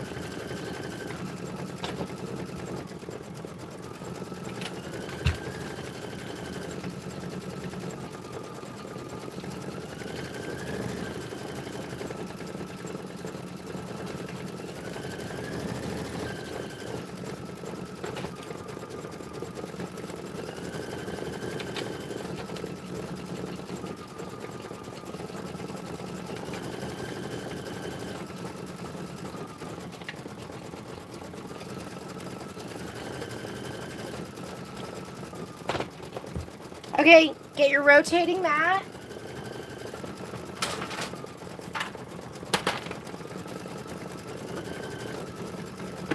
If you have a pop ruler that fits, use your pop ruler. If you can find your bag with your pop rulers. Oh, here they are. Mine's right here. Making a mess. Mistletoe. Okay, what are we on now?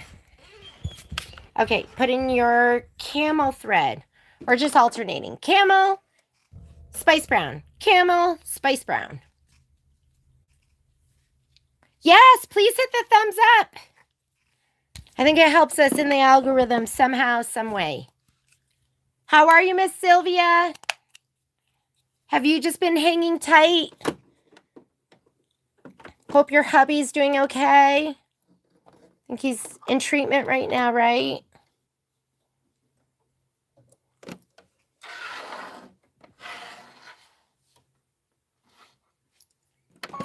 Oh, God, are you struggling with your knee, Trish? Okay, here we go. Stitch this out.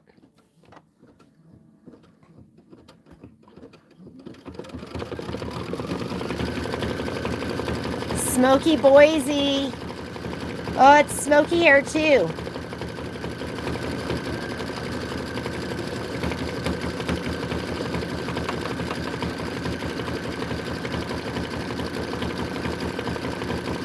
Oh, yeah, we have fabric kits for this. Yep. This is the One Amazing Autumn square pillow. Okay, let it stitch while it's stitching. Oh my, so messy. Messy, messy. I'm going to go ahead and trim scrap of SF101. I'm looking for my 4x4 and my 4x6. Here's my 4x4. And I think these are really like 4.5 by 4.5 and 4.5 by 6.5. How about a good rotary cutter?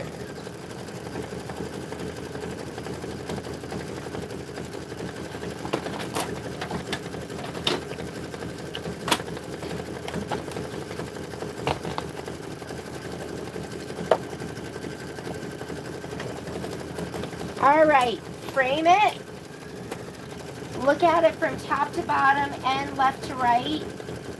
Make sure it fits.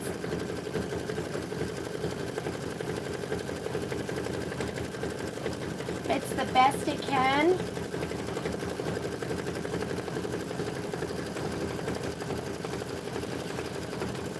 Hold the whole ruler, the whole quilt block, and turn.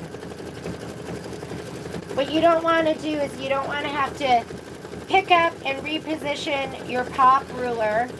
The more you do that, the less likely, or the more likely it'll be less perfect, okay? And a lot of times I still have to get that last corner thread.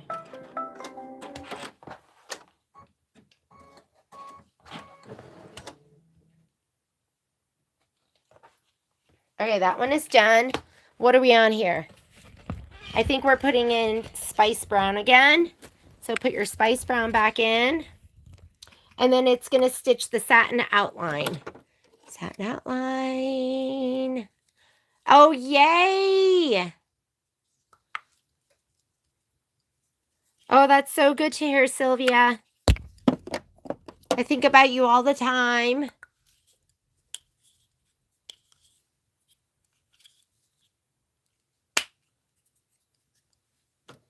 Ah, he's getting it all, huh? I hate the C word. The C word is just the worst. All right.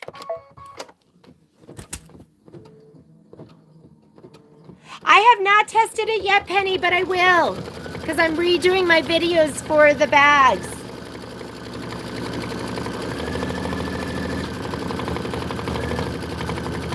Oh, mine looks like a chia pet right now.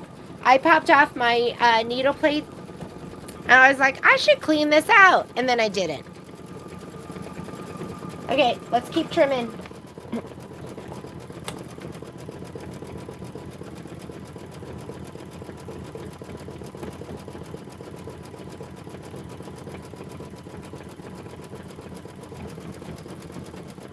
And you want to look at it from all angles, from the left to the right, from the top to the bottom.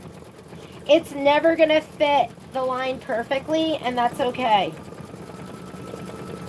Hold the whole thing and turn.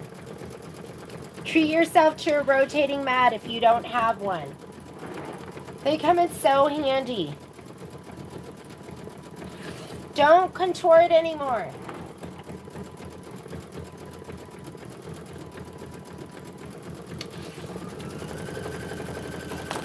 I used to do this to like try and cut. And you want a rotating mat like this one, because you want something on a base that's solid where you can turn it, where you're not going to get like dead spots in the corner like you do with square ones. Okay, got those two. Now let's do this.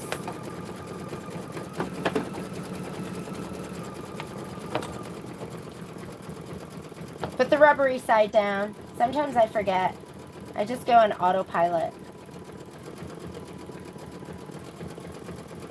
Okay, that looks good.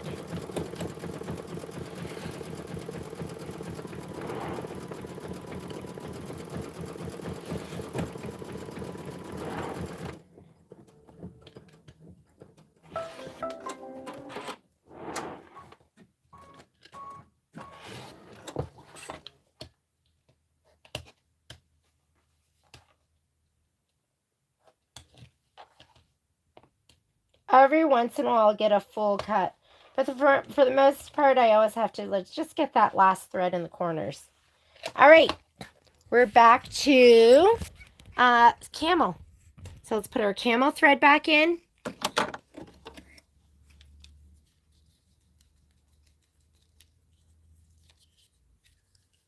Oh, I know, you've got to get that bobbin case in right.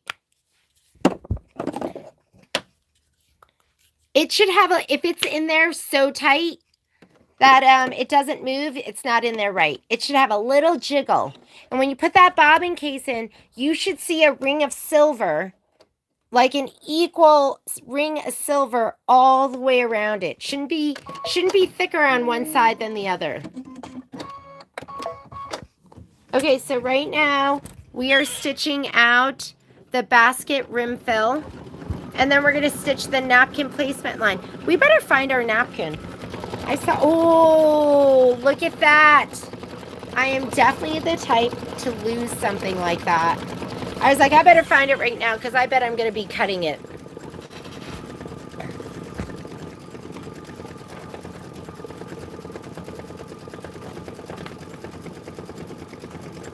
I'm surprised I found it.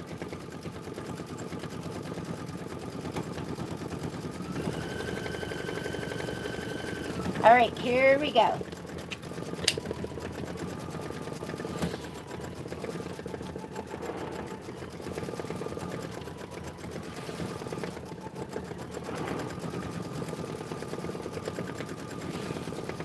Even pressure, lean it a little to the left. Make sure you don't cut into the block.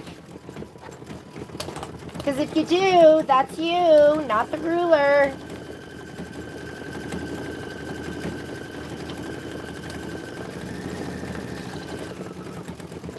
The first time I used the pop rulers, I went like this. And I cut like straight into the block. And I didn't use them for a while because I was like, those are the worst things ever.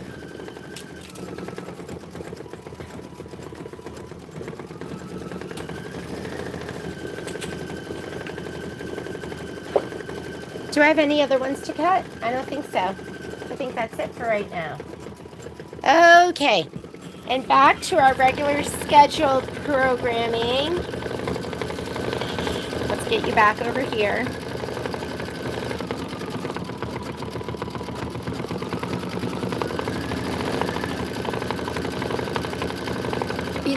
Your machine is so awesome, Theta. They're just great. Oh, Penny, I'm going to be really busy.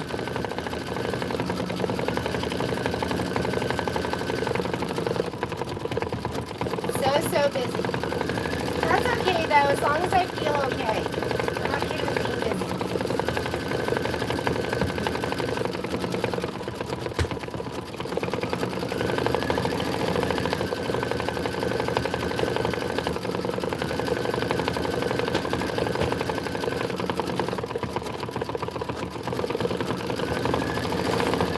And I'm gonna have Karen and Renee help me with some of those stitch outs.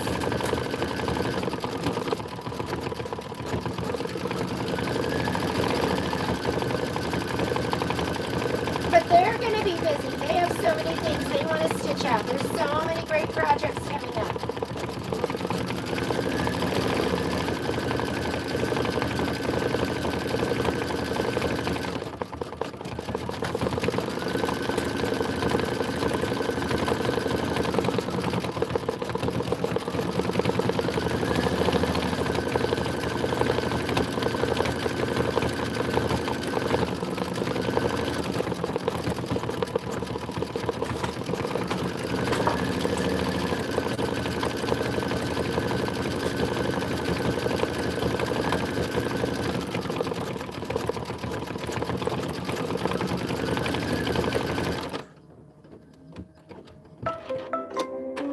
I'm just trimming a block. Give me one sec.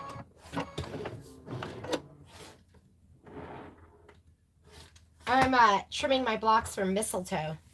Okay. Oh, that looks so good. So good. All right, leave your thread in. You're just going to hit start. It's going to do the napkin placement line. Unfold and place the napkin fabric right side down, and the center fold line centered on the placement line. I like to bump it up the tiniest bit because I want if you lay it right on the center line, when you fold it over, sometimes it doesn't go like, and that's exaggerated. So I'm going to fold it, but then I'm going to let it stitch a little bit below that. So when it folds it over, it's perfect.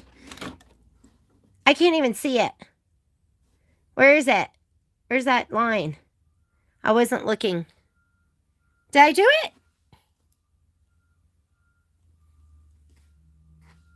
Is it right? Oh, it's right there. I see it. Okay, I'm going to put it just above that. Just above. I'm going to gently slide this back so it doesn't budge. I'm going to get my holder downer doohickey. I'm going to let it go right below the line.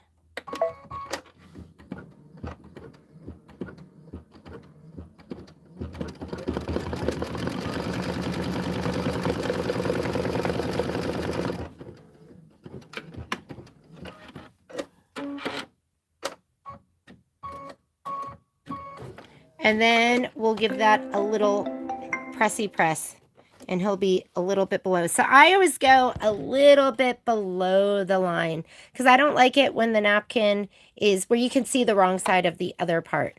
So cute. We did it. We did it, guys. All right, scarecrow time. Let's go ahead and hoop up. We're going to be doing the scarecrow. We are moving right along. And scarecrow is going to be 6.5 by 8.5. So we're going to do that in the 7 by 12 hoop. And then I will press these two. Let me get this out of the way. What is this? Border fabrics. And let's come on over here. Yes, I know. That's mistletoe. It's just trimming mistletoe. Let me finish it. Trimmer's got to trim. And where's my mistletoe blocks? Over there. All right. Let me put this away. You got to have a 4.5 and a 6.5 inch ruler. That's like such an important size. All right. You guys ready for the scarecrow? Ooh. Stepped on my thread. Almost slid across the room. Apple basket, single sunflower. There's my scarecrow. This is empty. I always love pulling these off because it feels satisfying. I would have a lot more of these if I would finish what I started because I have so many of these that are holding UFO stuff.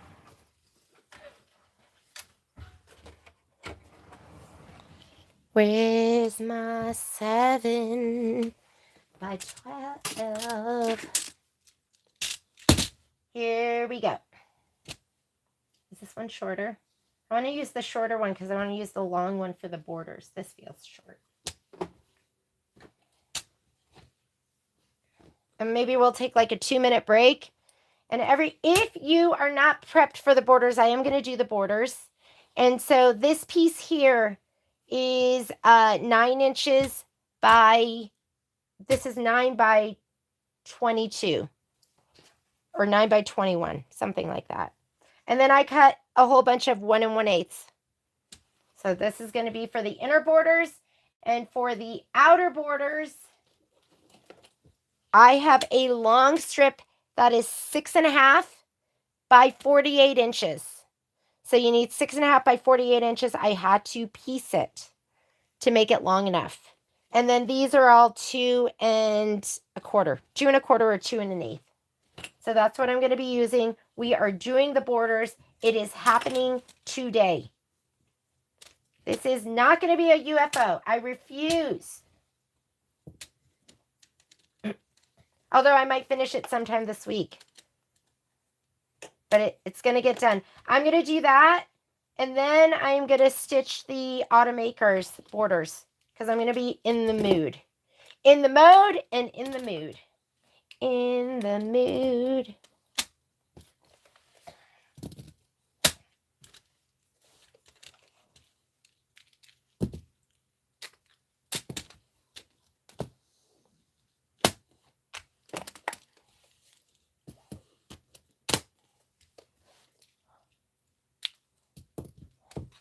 Haven't been looking at comments. Let me get this hooped up, and then we'll look at comments. And my backs are already made for this and Automakers. Very excited about that.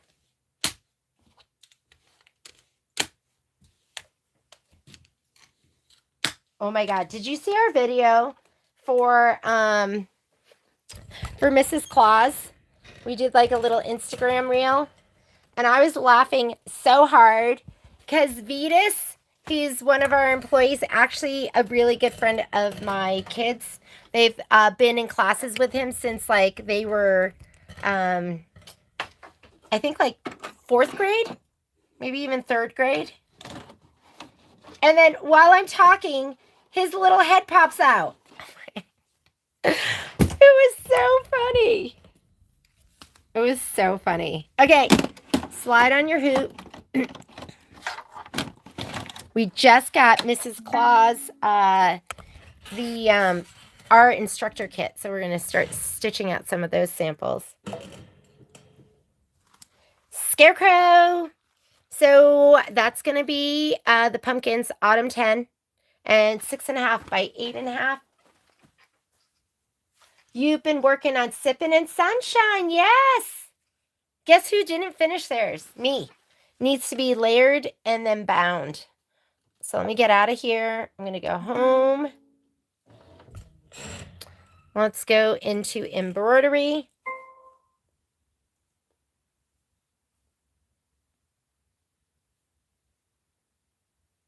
I'm trying to look at your comments, make sure I'm not missing anything.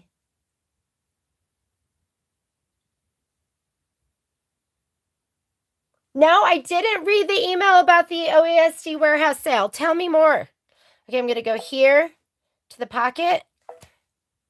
Get your OESD. We do have an OESD affiliate link. And if you guys go through that, I know it's an extra step, but they give us a little bit of credit. They're actually very generous with us. All right, there's our design. I'm going to choose the hoop. 7 by 12. And let's add our design. Hit the add button. Pocket. This is where you go for design database transfer. And I'm going to add this scarecrow. I'm going to have to look at my email and see the information about the sale. And then set. All right, are we moving him? Ooh, special alignment. Did I put that on the spreadsheet? Look at wrong. That is wrong. That is wrong, so I need to change that. There is special alignment for the scarecrow. Let me write that in right now before I forget. Special alignment. Pens, markers. Here's a pen. Special alignment. Okay, I will change that on the spreadsheet, and I will add in the information about the quilting that I'm going to be doing too, okay? Because I'm kind of copying what I had for Let It Snow, and that special alignment. Was anything else? Because Cindy had mentioned special alignment, but then I went back, and I think we're good. I think that was it. Hopefully. Center, center, center, center, center, center. Okay, this is the only one. So the scarecrow is the only one special alignment. Align the top of the embroidery file with the top right corner of the quilting file.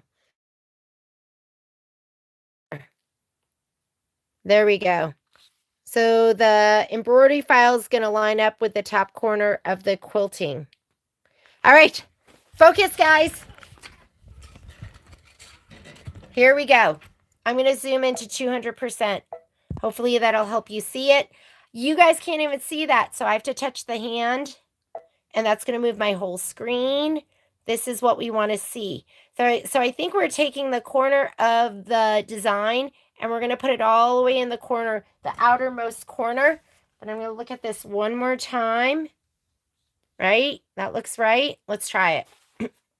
So the box is around the scarecrow right now. So when I go to my move arrows, right here, It should just move that one. I am going to use my top right mover.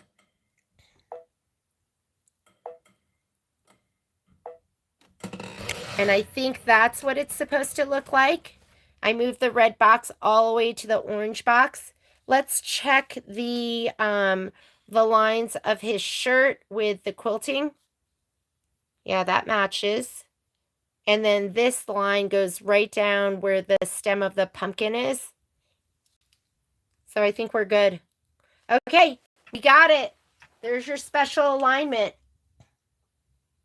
But it says something about folding the background quilting and that before you put on. I didn't end up doing that. So I'll see if yours works. My laptop. Okay, I think that's what they want you to do. Align the top of the block embroidery file with the top right corner of the quilting.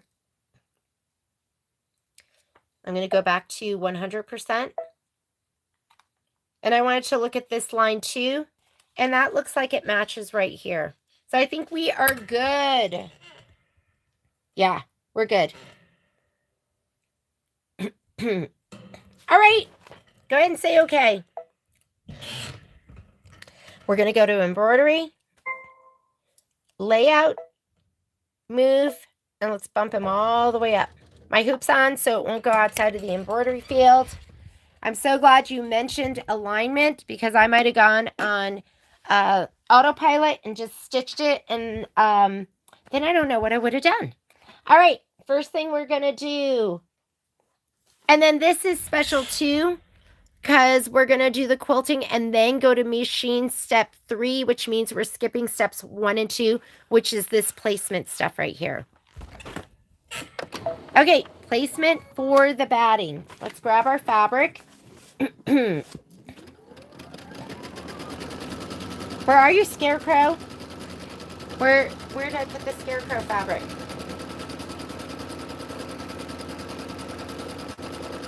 I don't know where I put it.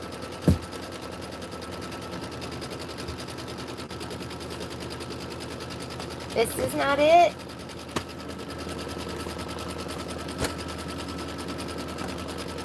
What does it look like? I've lost it. It's plaid. All right, give me a second. It's got to be here somewhere.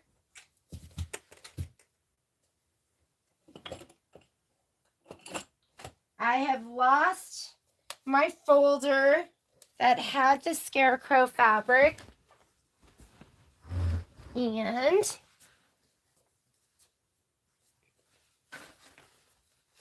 all right, where could you be? If I were you, did I throw it in here with the other stuff while it wasn't empty?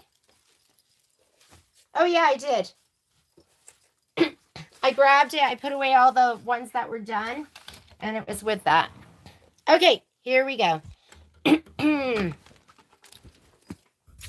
I'll be so excited not have to clear my throat a million times a day. So what you want is, here's my batting and my background fabric. Let me get my spray tent. We're going to give this a little shot of spray to the ickier side, which is this one. Let's lay that down.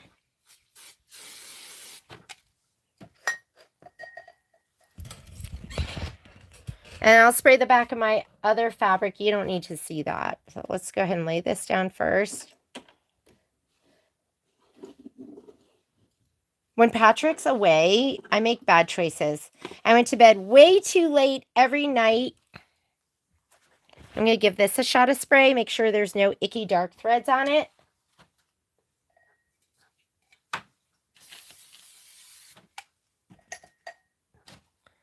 And we're going to center this to the batting.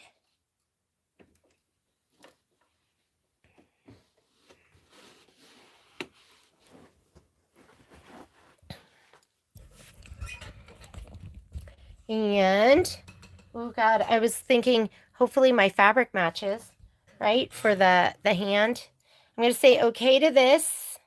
It should, because that was a 4x6, right? I'm gonna go down here, where we go forward and backward stitches. We're gonna skip the batting, tack down and trim, or skip the background placement, and we're gonna do the tack down. So this is gonna do whoops, here's my arm falling down.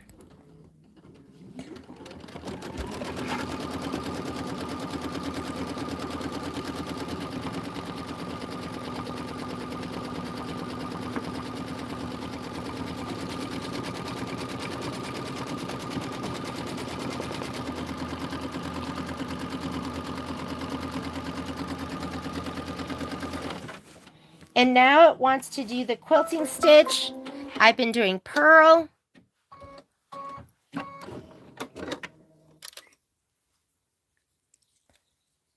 So if you didn't do the alignment, so you did the scarecrow without the alignment, I don't know if it's going to line up. I mean, that's when we moved it quite a bit. So, I would keep your fabric on, because if you trim it, you might be able to trim it where you can save it. But you need it kind of line up with the other block that has the sleeve, the arm. It's going to have to match.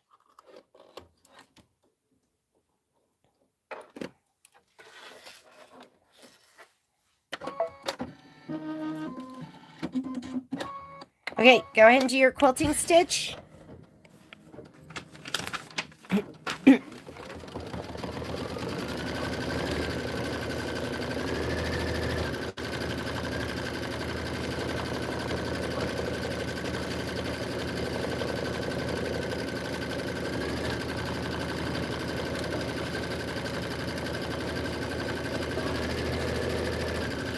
Okay, while it's quilting, I'm going to go ahead and trim these two.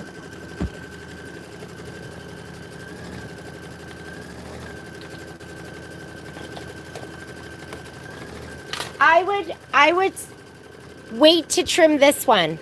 So wait to trim this one so you can trim them so they match. See if you can save it.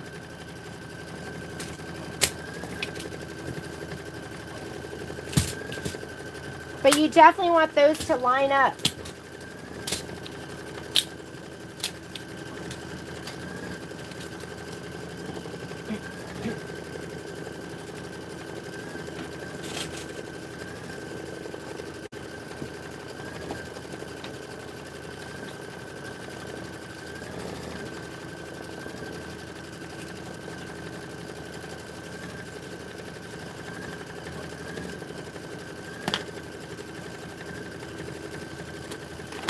Oop.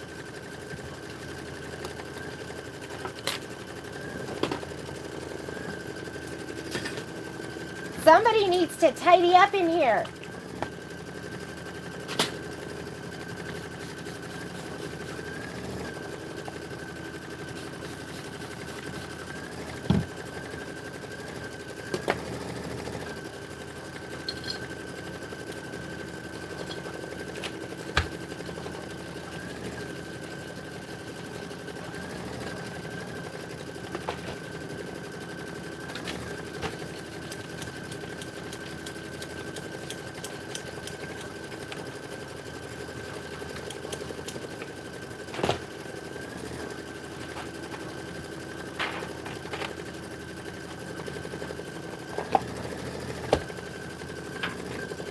Okay, I'm gonna get out my 4x4 again. And let's trim these two.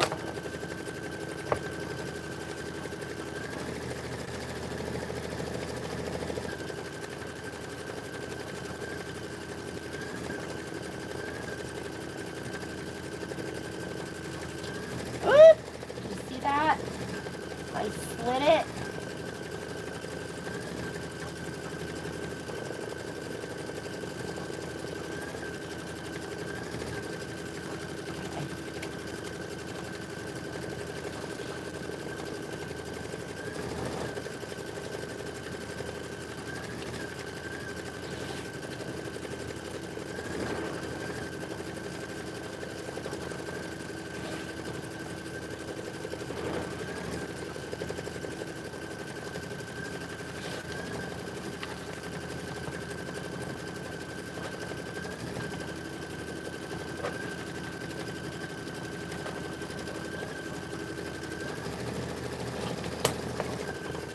Let's do this one.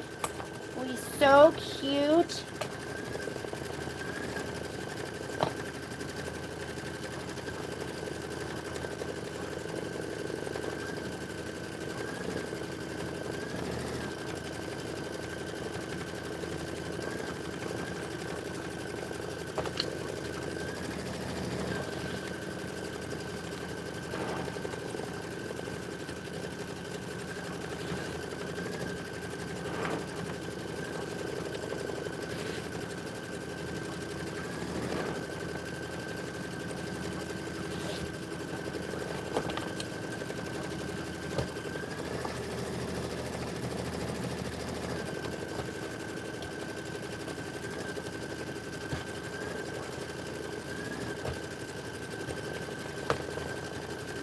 So sweet.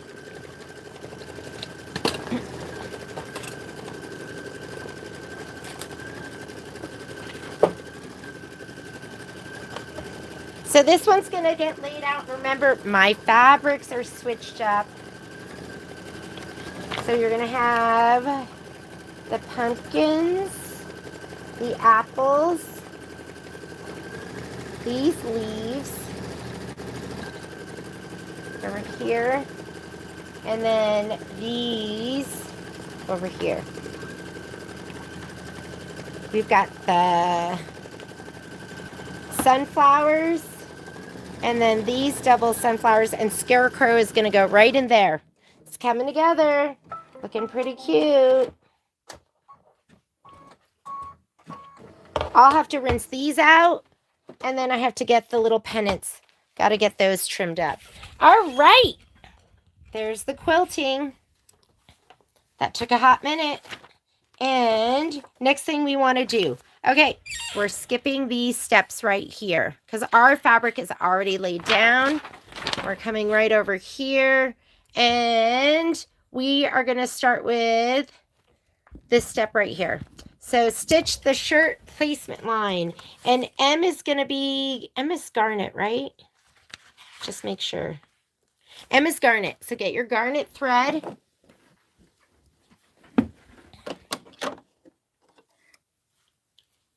Hi, Quilt Wench.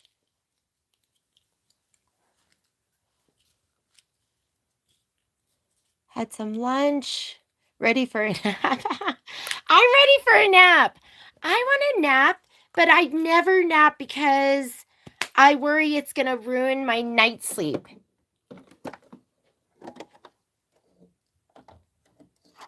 So, but napping is always so nice. Okay, I skipped the steps in my head, but I didn't skip them on the screen. We're going to come here. That's going to be the tack down, and there's our placement for the shirt. So go ahead and do your placement stitch. Make sure your iron is nice and warm, and grab your piece of fabric that you cut on your Scan-A-Cut if you did. I cut mine. It's that long piece right there.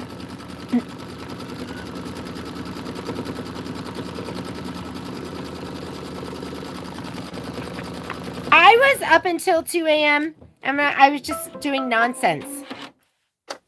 Do you know what I did? Actually, I didn't do it last night, but the night before. I was watching dance videos and then trying to learn dance moves. I was like, Kai, let's do this. He's like, oh, Mom. He just looks at me like, that's not how you do it. Oh, my goodness. I'm a horrible dancer, but I want to be able to dance. Oh, yeah. He was like, no, Mom. He's trying to show me. Kai's a great dancer.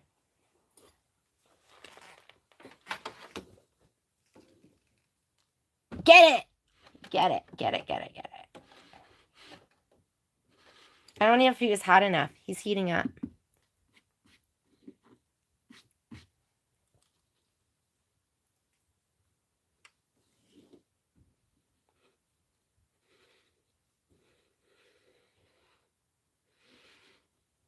Oops. Oops. Did you see that?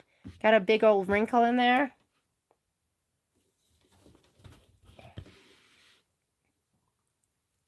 Go one direction. Don't sandwich in a pucker. Oop.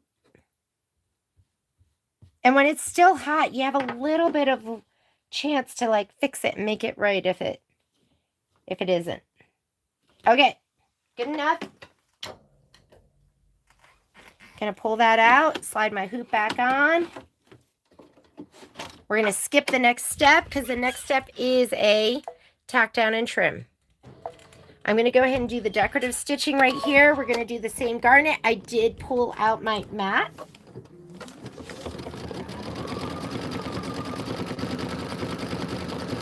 And then we're gonna stitch the bandana fill in burnt orange.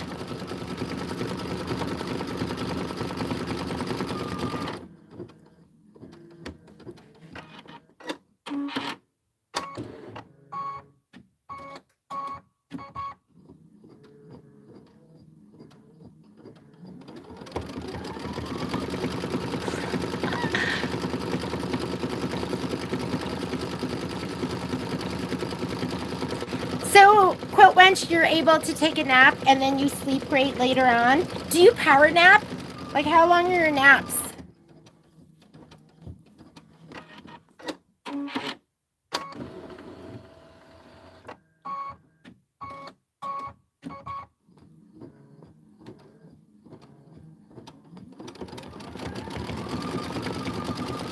Ah, you were working on the baskets? Yes. The baskets for sipping are so sweet. Love those. All right, this is a 28-minute stitch out. Get your burnt orange thread. That is going to be next.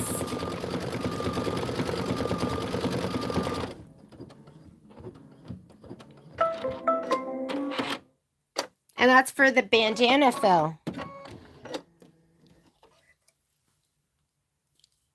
Oh, for me, the nighttime is the right time. I love, okay, midnight to 1. That's when I want to go to bed. I don't want to go to bed at 10 o'clock. That is too early, but I have to. Patrick likes to go to bed. He wants to be in bed at 9, asleep by 10. Violet's like that too. And then there's me and Kai. Oh, God. We make poor choices.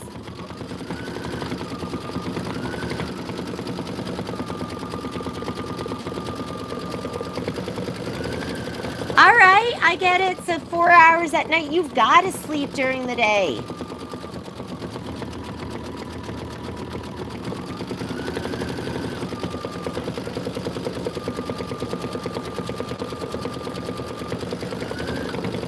Okay, then you're going to put in V. Your V color is navy. So get your navy thread. That's going to come next.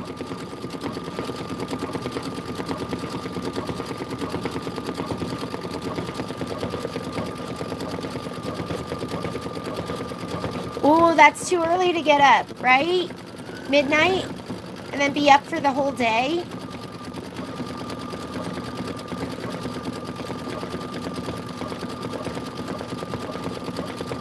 Okay, let's get your navy thread in next. And then you are looking for your overalls. We're looking for this piece right here. That's going to be your overalls. Cute. I feel like I'm doing like paper dolls or something. All right. Go ahead. Make sure your iron is nice and hot. Oh, yeah. I wouldn't want to get up at like 1 or 2 a.m. And then people say, like, as you get older, your sleep changes. So I worry about that too. Right now, it seems okay.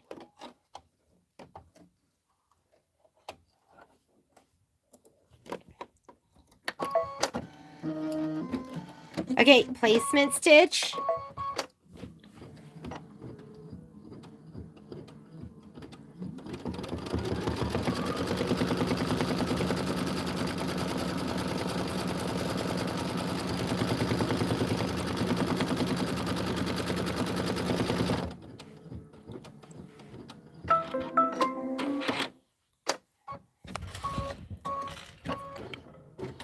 All right, here we go.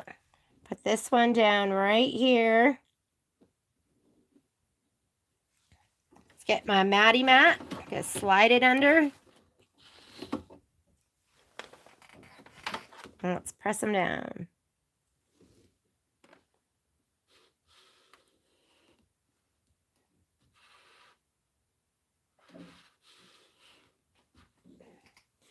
Looking good. Mat's out. Slide it on.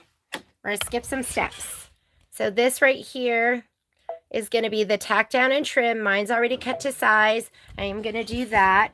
It says deep green, but my instructions say navy. So go ahead and leave your navy in and stitch away.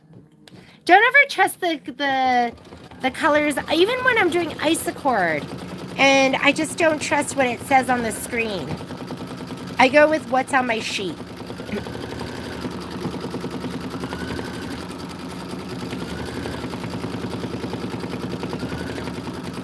Yes, the design is so cute. Welcome, Chris.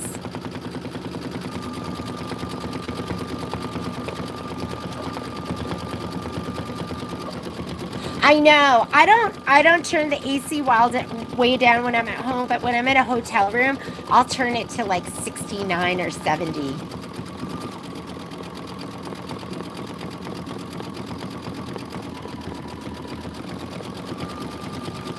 Sylvia, I feel like I'm one of those people that needs a lot of sleep too. Like when I get 8 hours of sleep, that feels so good, but most of the time I get maybe 6 to 7. And sometimes less when I'm making poor choices, like last night. Okay, so we are doing the satin outline right now.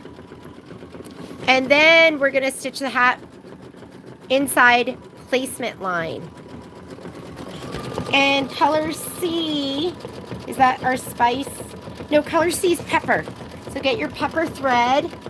Whoop. Don't know where mine is. Pepper. People who need pepper.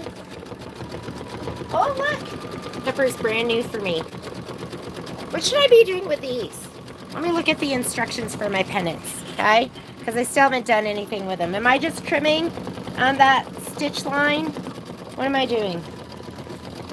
Are the happiest people in the world. Okay, remove the project from the hoop, turn the project to the back, trim each banner on the trimming line.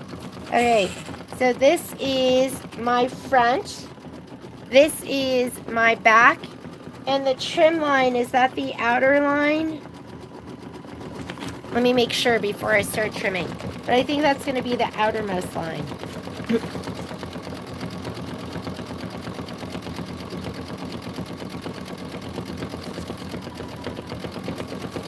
Let's get some scissors, because I can't just sit here yapping away. Gotta be doing something productive. I'll use my perfect scissors. When I'm trimming something like this, my favorite 2 pairs of scissors to use are going to be either my turquoise handled purple perfect scissors, or from Karen Buckley, right? You got to have those. Or I love my Kai's. So these are my Kai's. I think these are 4.5 inches. These blades, either one of those are my favorite for just like smaller size scissors. Okay, but we're also going to keep going on the scarecrow. And for his hair, or the inside of his hat, we are using pepper, which is my new color. Pepper. Let's put down our pepper. See, I'm scared I'm telling you the wrong color. Okay, you know with this, don't bother finding those little cut lines. Just lift up. Lift it up.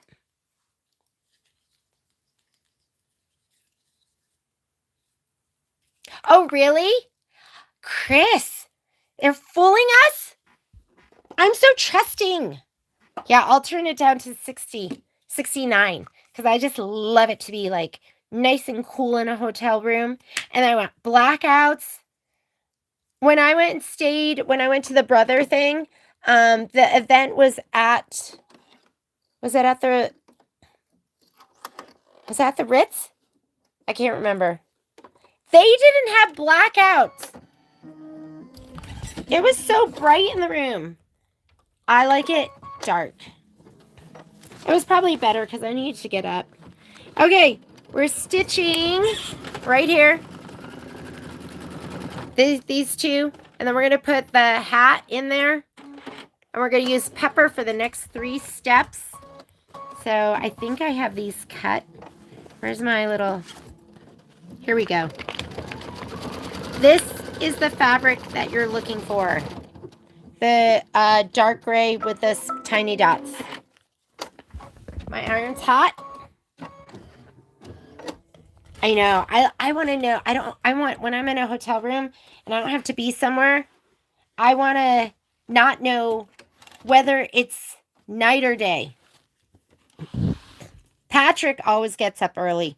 He gets up, he goes, gets coffee. He's always ready to go.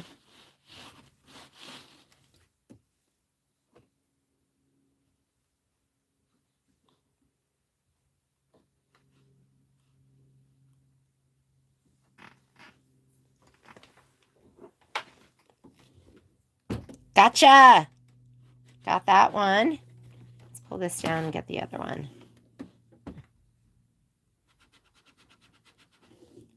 Got him.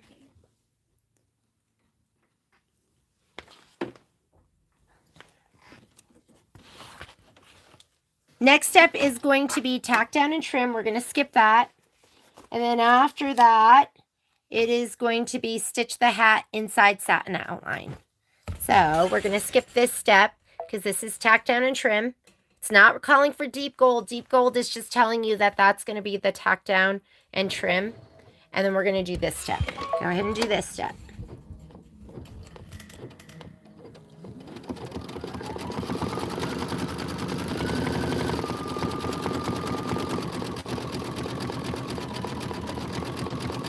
Oh yeah, a good hotel room with like a nice duvet and it's really cold and dark. That is I like to go just to go to the hotel room and sleep. I did. I cut all the pieces on my Scan and Cut. I did a video too, just pulling the cut lines from my Avenir and sending it to my Scan and Cut.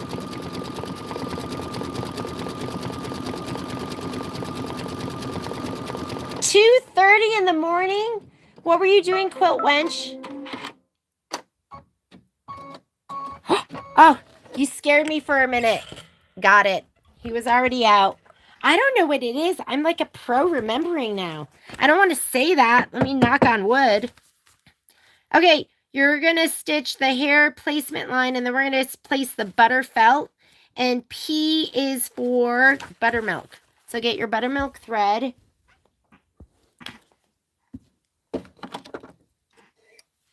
Yeah, we stayed at the Red Rock. When did we stay there? I feel like the last time we went down to Vegas, we stayed at the Red Rock.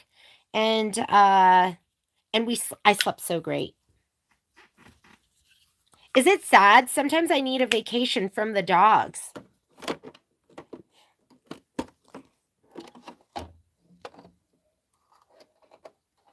They're a lot.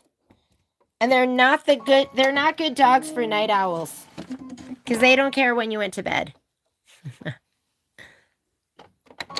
Okay, here's my placement line. Get your butter felt.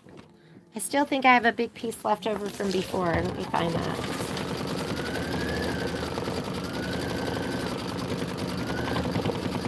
And if you don't, just use the stuff. Here, I've got this. How big is that hair? Is it right there? Okay, I'm just going to put this whole piece down. Yeah, you saw that. I went right in the middle because I am not a hoarder. And I don't need to conserve. That's what I tell myself, but I am indeed... I just can't help myself. I need to like try and conserve as much as I can.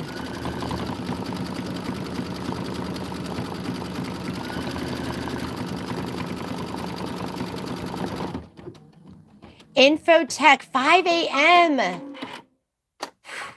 Cool wench, I couldn't do it. I'd be like, what time do I have to be here? That won't work. Although, like, when I taught, I would get up super early and I would go in super early. So I was getting up at like 5. But that does not work well with my biorhythms.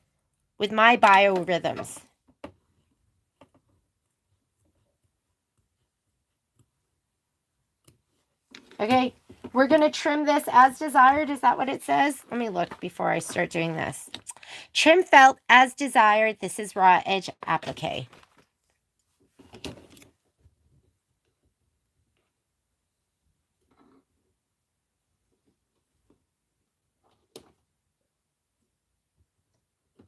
Right now, at the store, we open up at, we open at 10. Our store used to be open at 9. It was 9 to 6, and we were 6 days a week. And then I forget what happened. We started going to, was it during the pandemic? I think we started switching because nobody came in like that late. So I think we switched to closing at 5. And then during the pandemic, I think we started at 10. And then we went from 6 days a week to 5 days a week. And never looked back.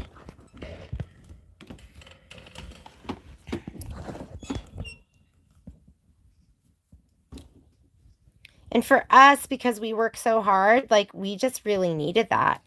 And as we get older, Patrick and I,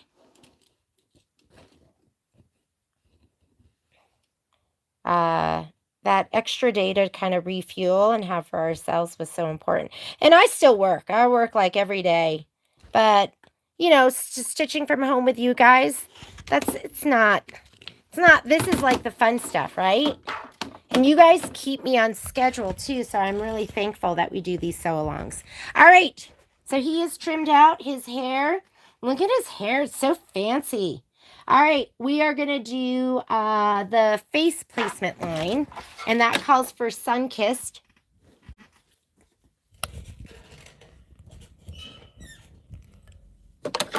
Boop! Falling camera arm.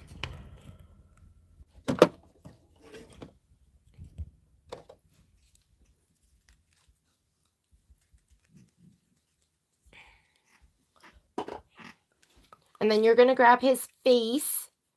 Oh, we have 2 things of hair. So we're going to do another one of those.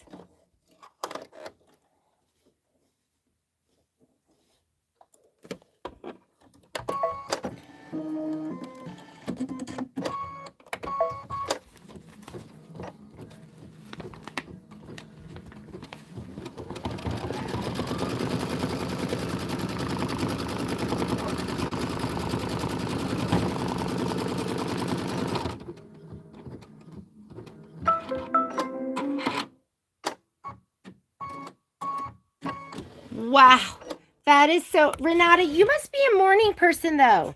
Like, the only people that can have a schedule like that, you got to be a morning person, right?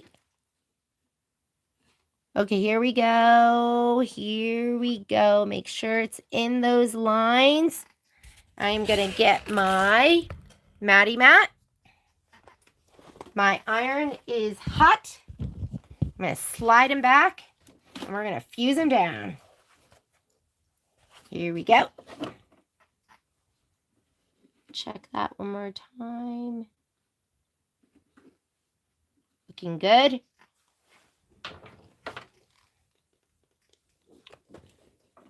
And gotcha.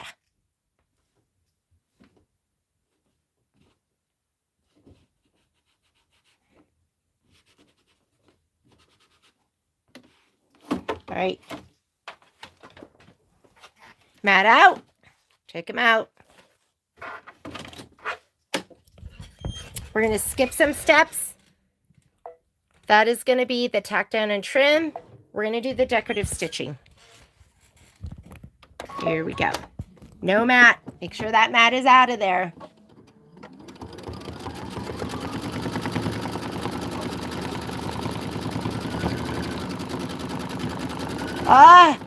Yeah. That would be like if I went to hell, that would be how my day would start, Sylvia. Early and with activity. That's like my worst nightmare.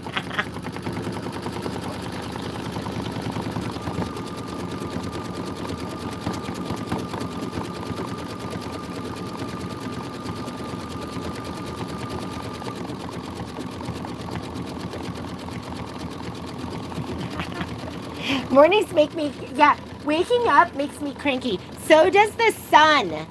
I think in a past life I was a vampire.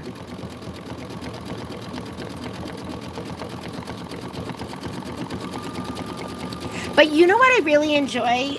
Like when I come back and I have jet lag and I get up at like 4 or 5 in the morning and that's it, I have to be up. But usually I've fallen asleep because I can't keep my eyes open. That morning time is so peaceful and nice.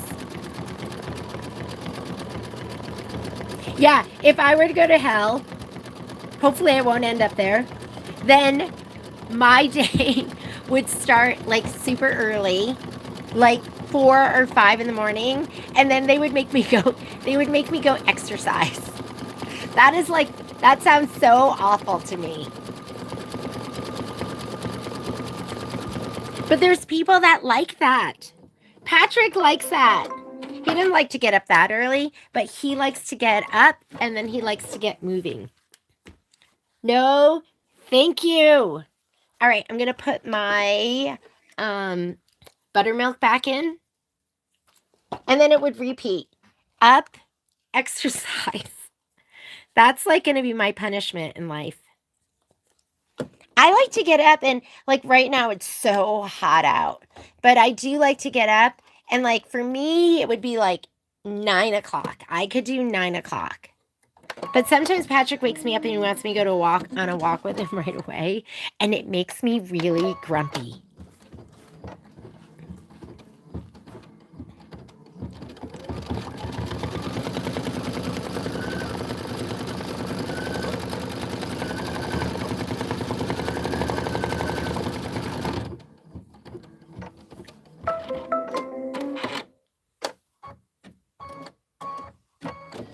All right, let's put this down. And I'm going to keep stitching. I don't think I'm going to be able to stop. So it is 12:32 my time. We're going to finish this. I'm going to take like a 2-minute break to make sure get my 10 needle going. And then I'm going to start the borders. The only time I run is if it's a good sale. Then I'm willing to run.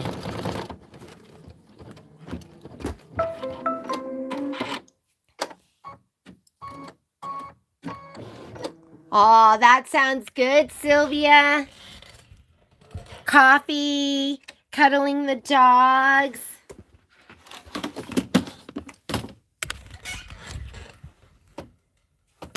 In bed, I like a slow burn. I like to get up and I like it to like, for 2 hours is like what I like. I do not jump out of bed. Although I did this morning because I had anxiety because we were gone last weekend and then Kai didn't take out the garbage. So we had 2 weeks of garbage and I was so scared I was going to like oversleep and not get the garbage out. We can't put it out the night before. Our HOA doesn't allow it. And so I did. I jumped out of bed. I was like, I gotta go take out the garbage.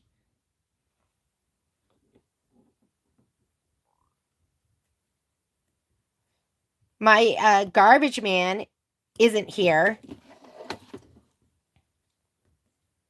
He's so rude. He should have driven back in time so that he could have taken out the garbage and I could have slept in more. Instead, I had to be stressed that the garbage wasn't going to be taken out because he thinks he can go camping and hang out with Violet. I'm just kidding. I'm happy they were able to go out. And I'm happy he took the dogs. Isn't this nice? I don't have Poppy jumping on me, barking at me, pawing me.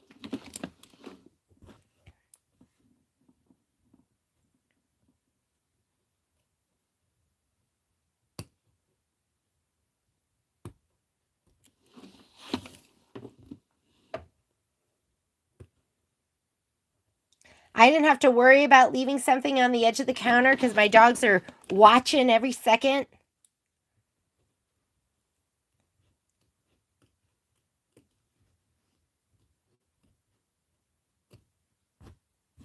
Cute. One under the face, one over the face. All right, here we go. Looks like placement line for the hat. You're going to put in, I think, pepper, right? B is pepper. Oh, no. B is Cool Gray 9. So we're going to put in Cool Gray 9 now. And get my camera angle better for you. Cool Gray 9.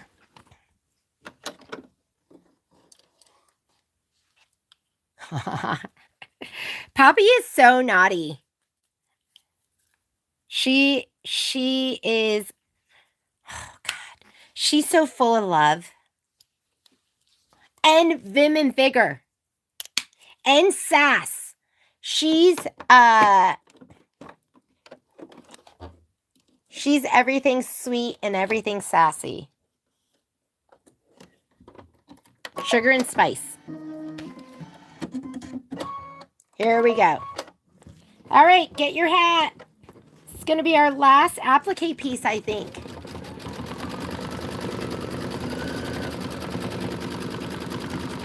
He took both of them. Oh, God, thank you.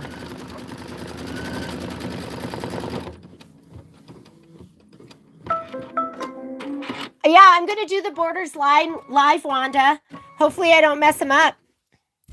Yep.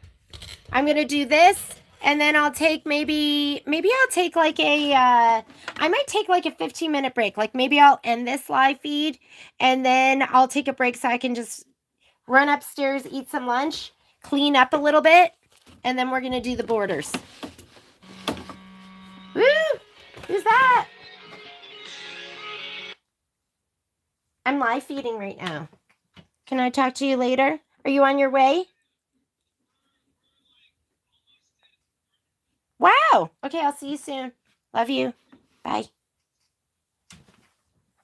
Oh my God, guys, that was the love of my life, Patrick Mulligan. They're in Gardnerville, so they'll be home in like an hour. Here we go. I miss him when I'm not with him every second. Whoop. You guys, are you like that? Like, if we're not with each other, then we're talking on the phone. My kids are like, what is wrong with the two of you?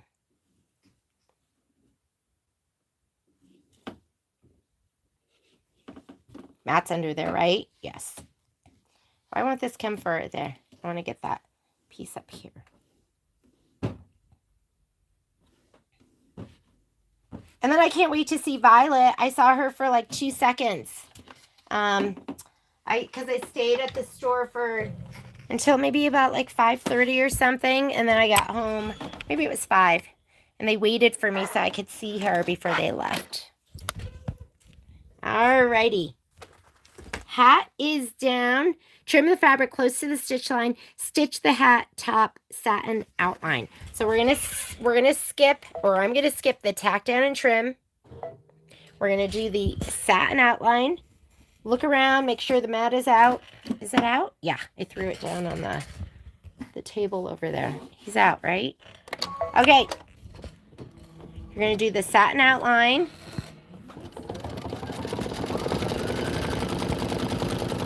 And then we're gonna do the band on the hat in U, which is Oxford. Oxford's a great color.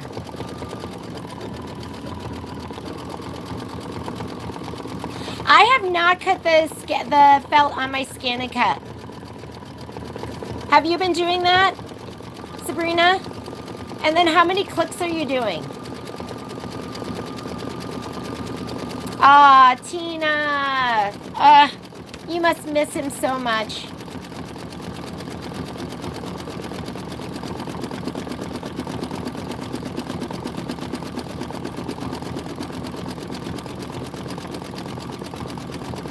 Oh, Renata! You're funny.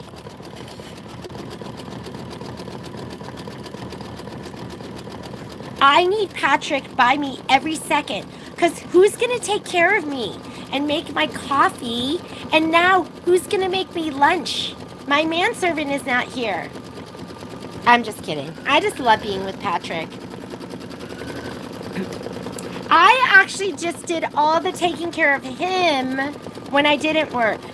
So for years and years, because I was stay-at-home mom for 8 years, and I would just take care of Patrick, and I can't wait to do that again.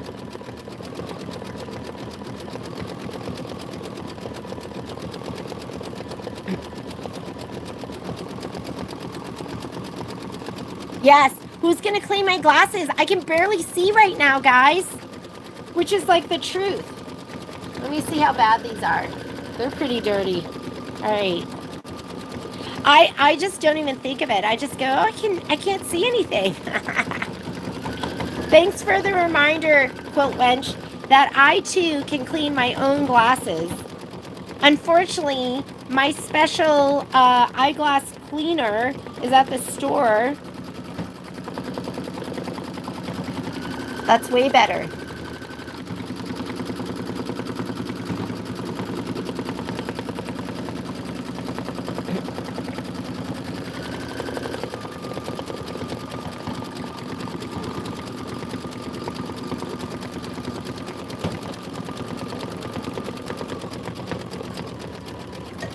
Oh my God, I haven't been away from Patrick. I guess when I went to Korea last time and I was I there for like 2 weeks without him?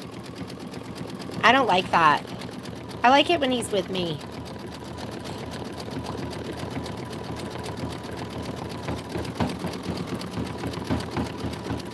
Tina, just wait. We're gonna get our glasses in Korea. So get your eye exam now. When we go to Korea, we're gonna go pick out fun glasses. We gotta go do that like the first day, because then they have to make them and everything.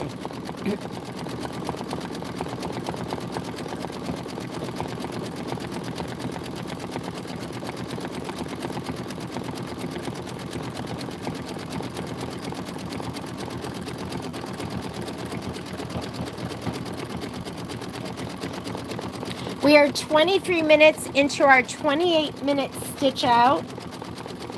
Next thing we're going to do is we are going to put down that band of the hat. So you need Oxford and then medallion. Oh, you want frameless. Frameless glasses. Got it. I'm sure you could get those in Korea too. I think they'll be cheaper.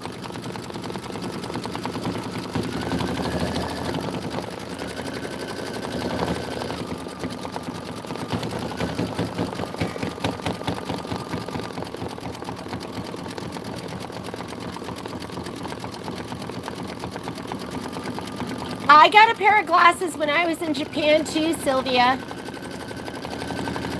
We went to this like beautiful mall. It was do you guys remember the day I was going to go to Tomato? And then we went and they were closed. And I was so upset. And so Patrick tried to cheer me up. So he took me to like a really beautiful mall. But I was like, I don't want to be in this mall. It was too fancy. It was like, it had all the really shishi brands. And I'm not that shishi. But it was really pretty. And they had a nice eyeglass department. I got a pair of glasses there that were like reasonable.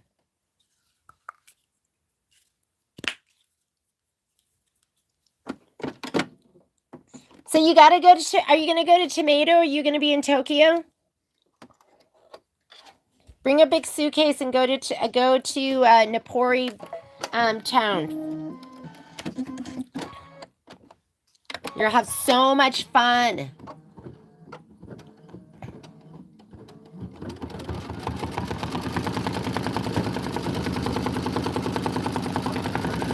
Nice, Cindy. Are you using the 10.5 by 16? All right, you're going to put down your blue felt. Here he is. Is this big enough this way? Nope. Go this way.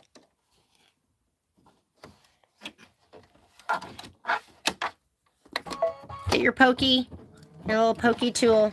Make sure it doesn't get dragged around.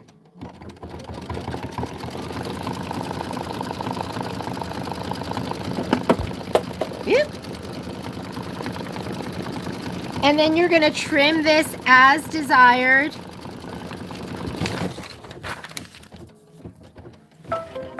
How many of you are cutting your felt with your Scan and Cut? I just don't know. I just worry that I'm not going to place it right. I'm not going to cut it well. So I've just been doing it this way. Should I be cutting it on my Scan and Cut? Are yours perfect and you love them? Because cutting that hair was a pain in the booty.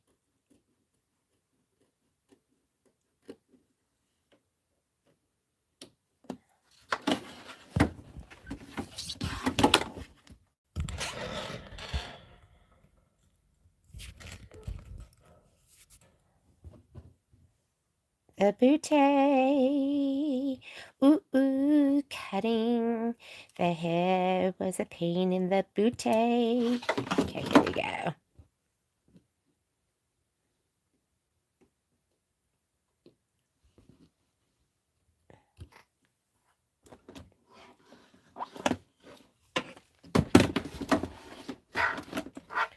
I was thinking that I was going to go and sneak a trip to McDonald's. That's what I like to do when Patrick isn't here. I go to McDonald's. Anyhow, okay, let's skip. Well, nope, that's the placement stitch. All right, what color? It wants us to put down medallion. I just love a Big Mac. I can't help it. I love it so much. I dream about it. Instead, I'll go upstairs, eat something in the house that's boring.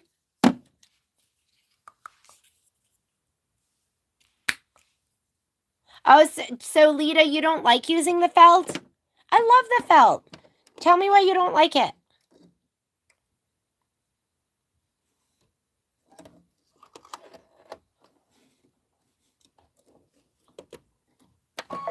Okay, placement.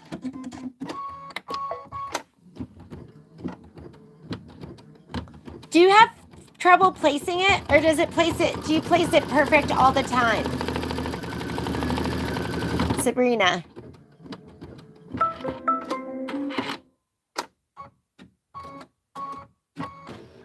Backed it with Hot Fix. Yep. Find something different than the felt. I'm reading your comments. Try next time. Did a video. So my girlfriends did a video cutting felt on the Scan and Cut. Oh, Renata. I didn't even know that was an option. That you could add like bacon and cheese to your Big Mac. All right, let me get gonna get this felt here.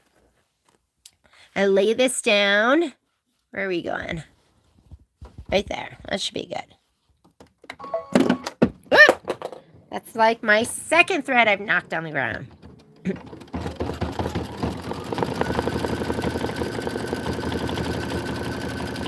I don't want you tempted to reach your hand in there.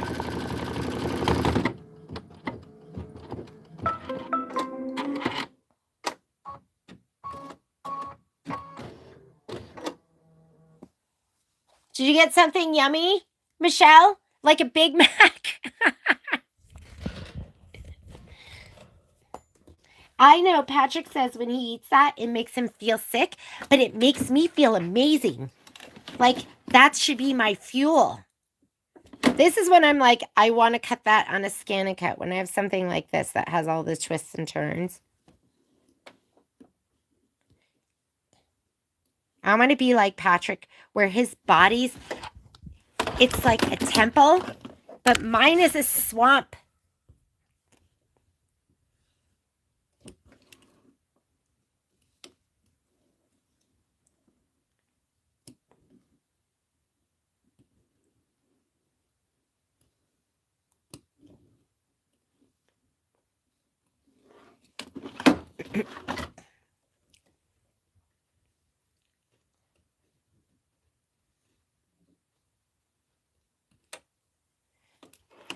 Looks cute. That looks like an amoeba or something. All right, here we go. Slide it back on. What do we have left? We're on step 24. Stitch the leaf, tack down, trim the felt as desired. Now you're going to stitch the stem detail in E, which I think is rust brown. So get your rust brown.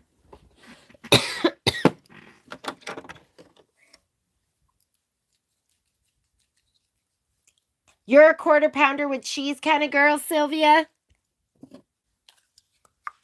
I went to McDonald's. Usually I'll go like once a month or every other month. But I can't remember when it was. I went 2 weekends in a row and I got hamburgers for the dogs too. It was so much fun. I came home, chopped it up, put it in their bowl.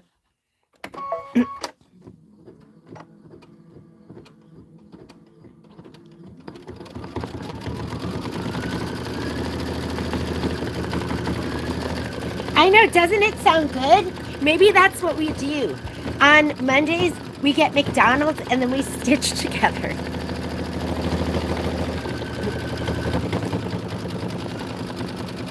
Okay, next is C. Is C spice? What's C? Pepper. Okay, you got to put in pepper and we're going to stitch out his face. Huh? Where's my pepper? On the ground? Uh-oh. Okay, here he is, right in front of me. Let's go ahead and put in our pepper.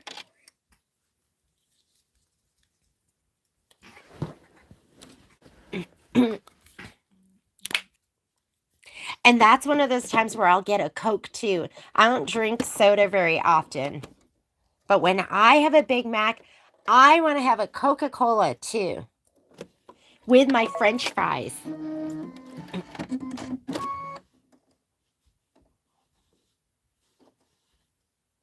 Patrick's, there's a place here called Burger Me, and it's kind of like fancy burgers. I take the Big Mac over the fancy burger. McStitchin' hour, that's funny. That's funny. Okay, we could do that. We'll start out with some McStitchin'. If Patrick wasn't coming home so early and I wouldn't be caught, then I'd go to McDonald's and come back here and do those borders with you. But instead, I'm going to go upstairs, eat something boring, like rice. Every Korean's got rice in the rice cooker all the time.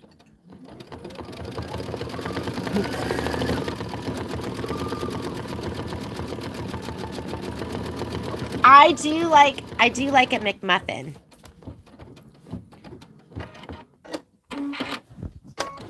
Okay, we're going to do his face. Then we're going to put in, we're almost done, guys. Then we're going to put in burnt orange. And then P is buttermilk, right? Then we'll do buttermilk and then T, and I'll have to figure out what T is. You guys know you have you have your little guide here. And I like that they're putting like the real colors in. So we're going to do steel blue. We're going to do buttermilk and burnt orange. So burnt orange, buttermilk, steel blue.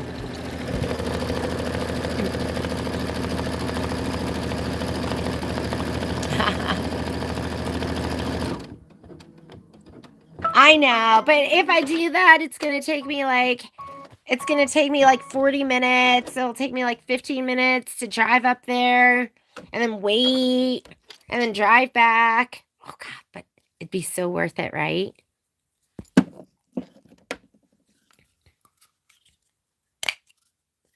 We'll do McStitchin'. I like the sound of that.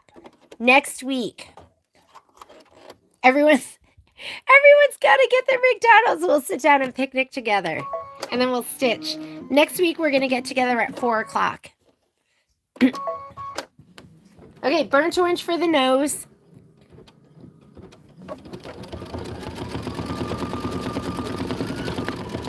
Joyce, you didn't know there was a color chart? I'm glad I showed it to you then. Yeah, they've added that. I don't know when they added it. Probably like, they probably had it for like a year. So there's the embroidery colors. They'll have the colors here for the quilting. Yep. Geez, why have I been sitting here? I haven't been trimming my pennants. All right, you're going to put in your buttermilk. I love that they do that too. Okay, we're doing mixed stitching. So next week, oh man, next week, because we're starting at 4, that's like dinner time for some of you. For me, it'll just be an appetizer.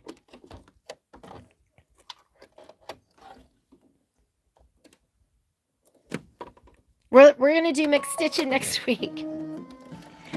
You guys are funny. I'm going to tell Patrick, make him go get it for me.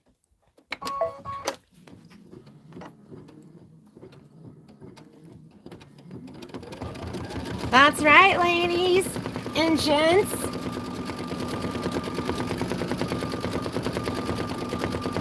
It'll be our chance to do some misbehaving with our mixed stitching.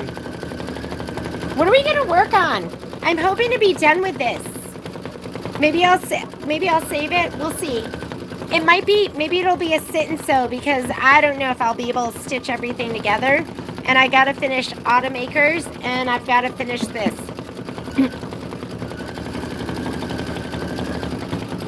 And then you're going to get your steel blue for the swirls.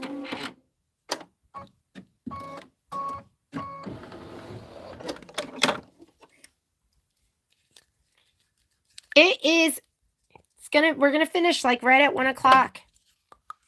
1 o'clock my time. And then I'm going to take half an hour so I can get my 10 needle going. I'll go grab some food upstairs. And then I'm going to come back and I'm going to do the borders for this. So I'll end the live feed and then I'll start it again. Ah, I like that, Renata. Our McFinish. And our McDonald's is our reward for finishing.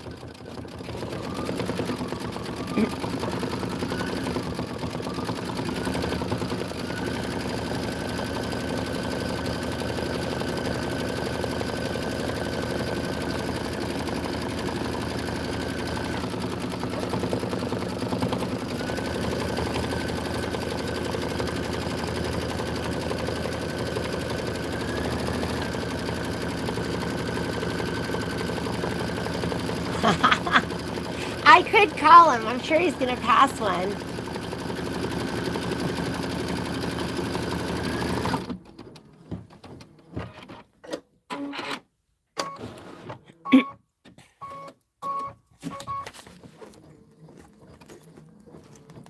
I remember like going to violin lessons and then driving home and my mom stopping at McDonald's and getting me like a Happy Meal.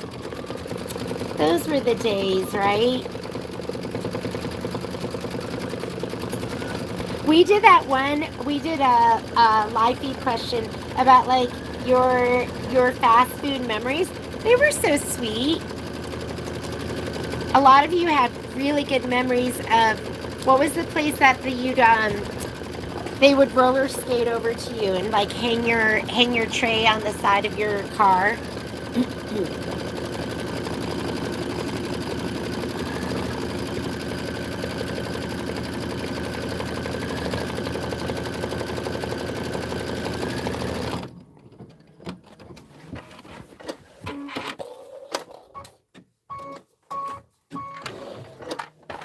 Super cute. I am going to trim him.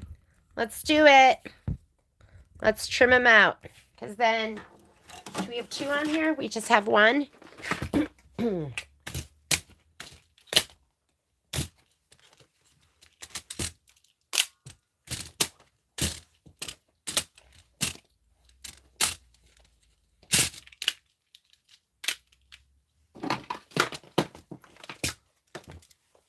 from the back side. And I am going to cut about 1/4 of an inch. Leave at least 1/4 of an inch. You never know when that's going to make a difference. All right, let's spray them.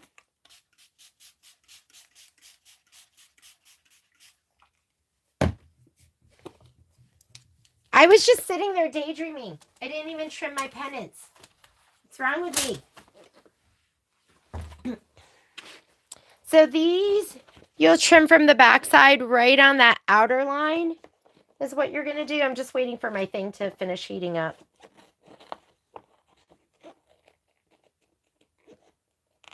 I wonder if you should cut these with pinking shears. Did any of you do that?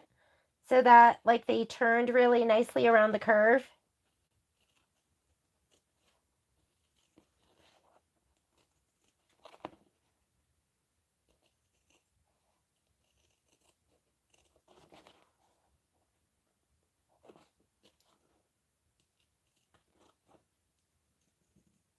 I have to get ready for dinner with Patrick's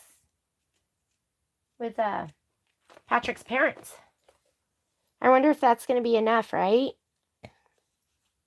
Seems so bulky to have that in there. Okay, I'll trim those out later. This looks hot enough. Use your body weight.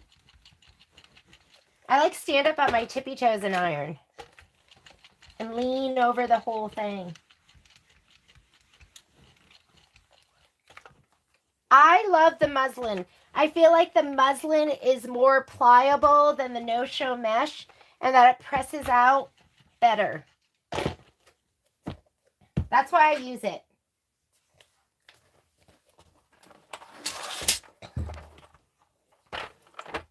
Okay, this is going to be your 6.5 by 8.5 inch pop ruler. Which one is this? There we go. Frame it, make it gorge.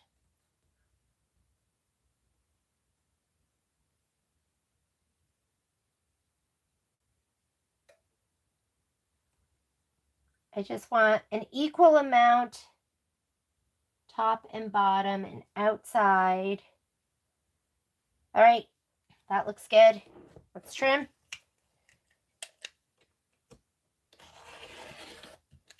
Hold it, turn it, don't let go. Make sure your hands are evenly spaced, like your fingers, like distribute them evenly on that whole side so it doesn't swing out. Your ruler stays in place.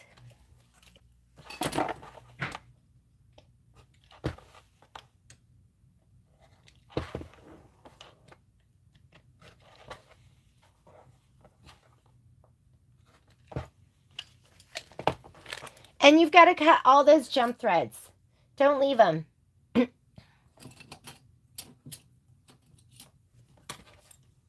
Make sure you trim all of those out.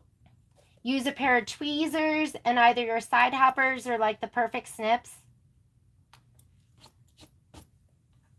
This is like real eyebrows. Do you ever get like a long one? Just out of nowhere. You're like, oh, great. Nothing makes me feel more feminine. Oh my goodness. Is he cute? He's super cute. But I think you're gonna have to, I mean, if you didn't get that arm trimmed, let me see how he fits. Oh yeah. You really need to move it for those to fit together perfectly. So that might be one you have to do again if you didn't change that alignment. Okay? All right. It is 12:04 or 1:04. I'm going to take a break. I will be back and I'm going to live feed at 1:35. I'll be back in half an hour, guys. Thanks for joining me. I will see you in a little bit. Bye.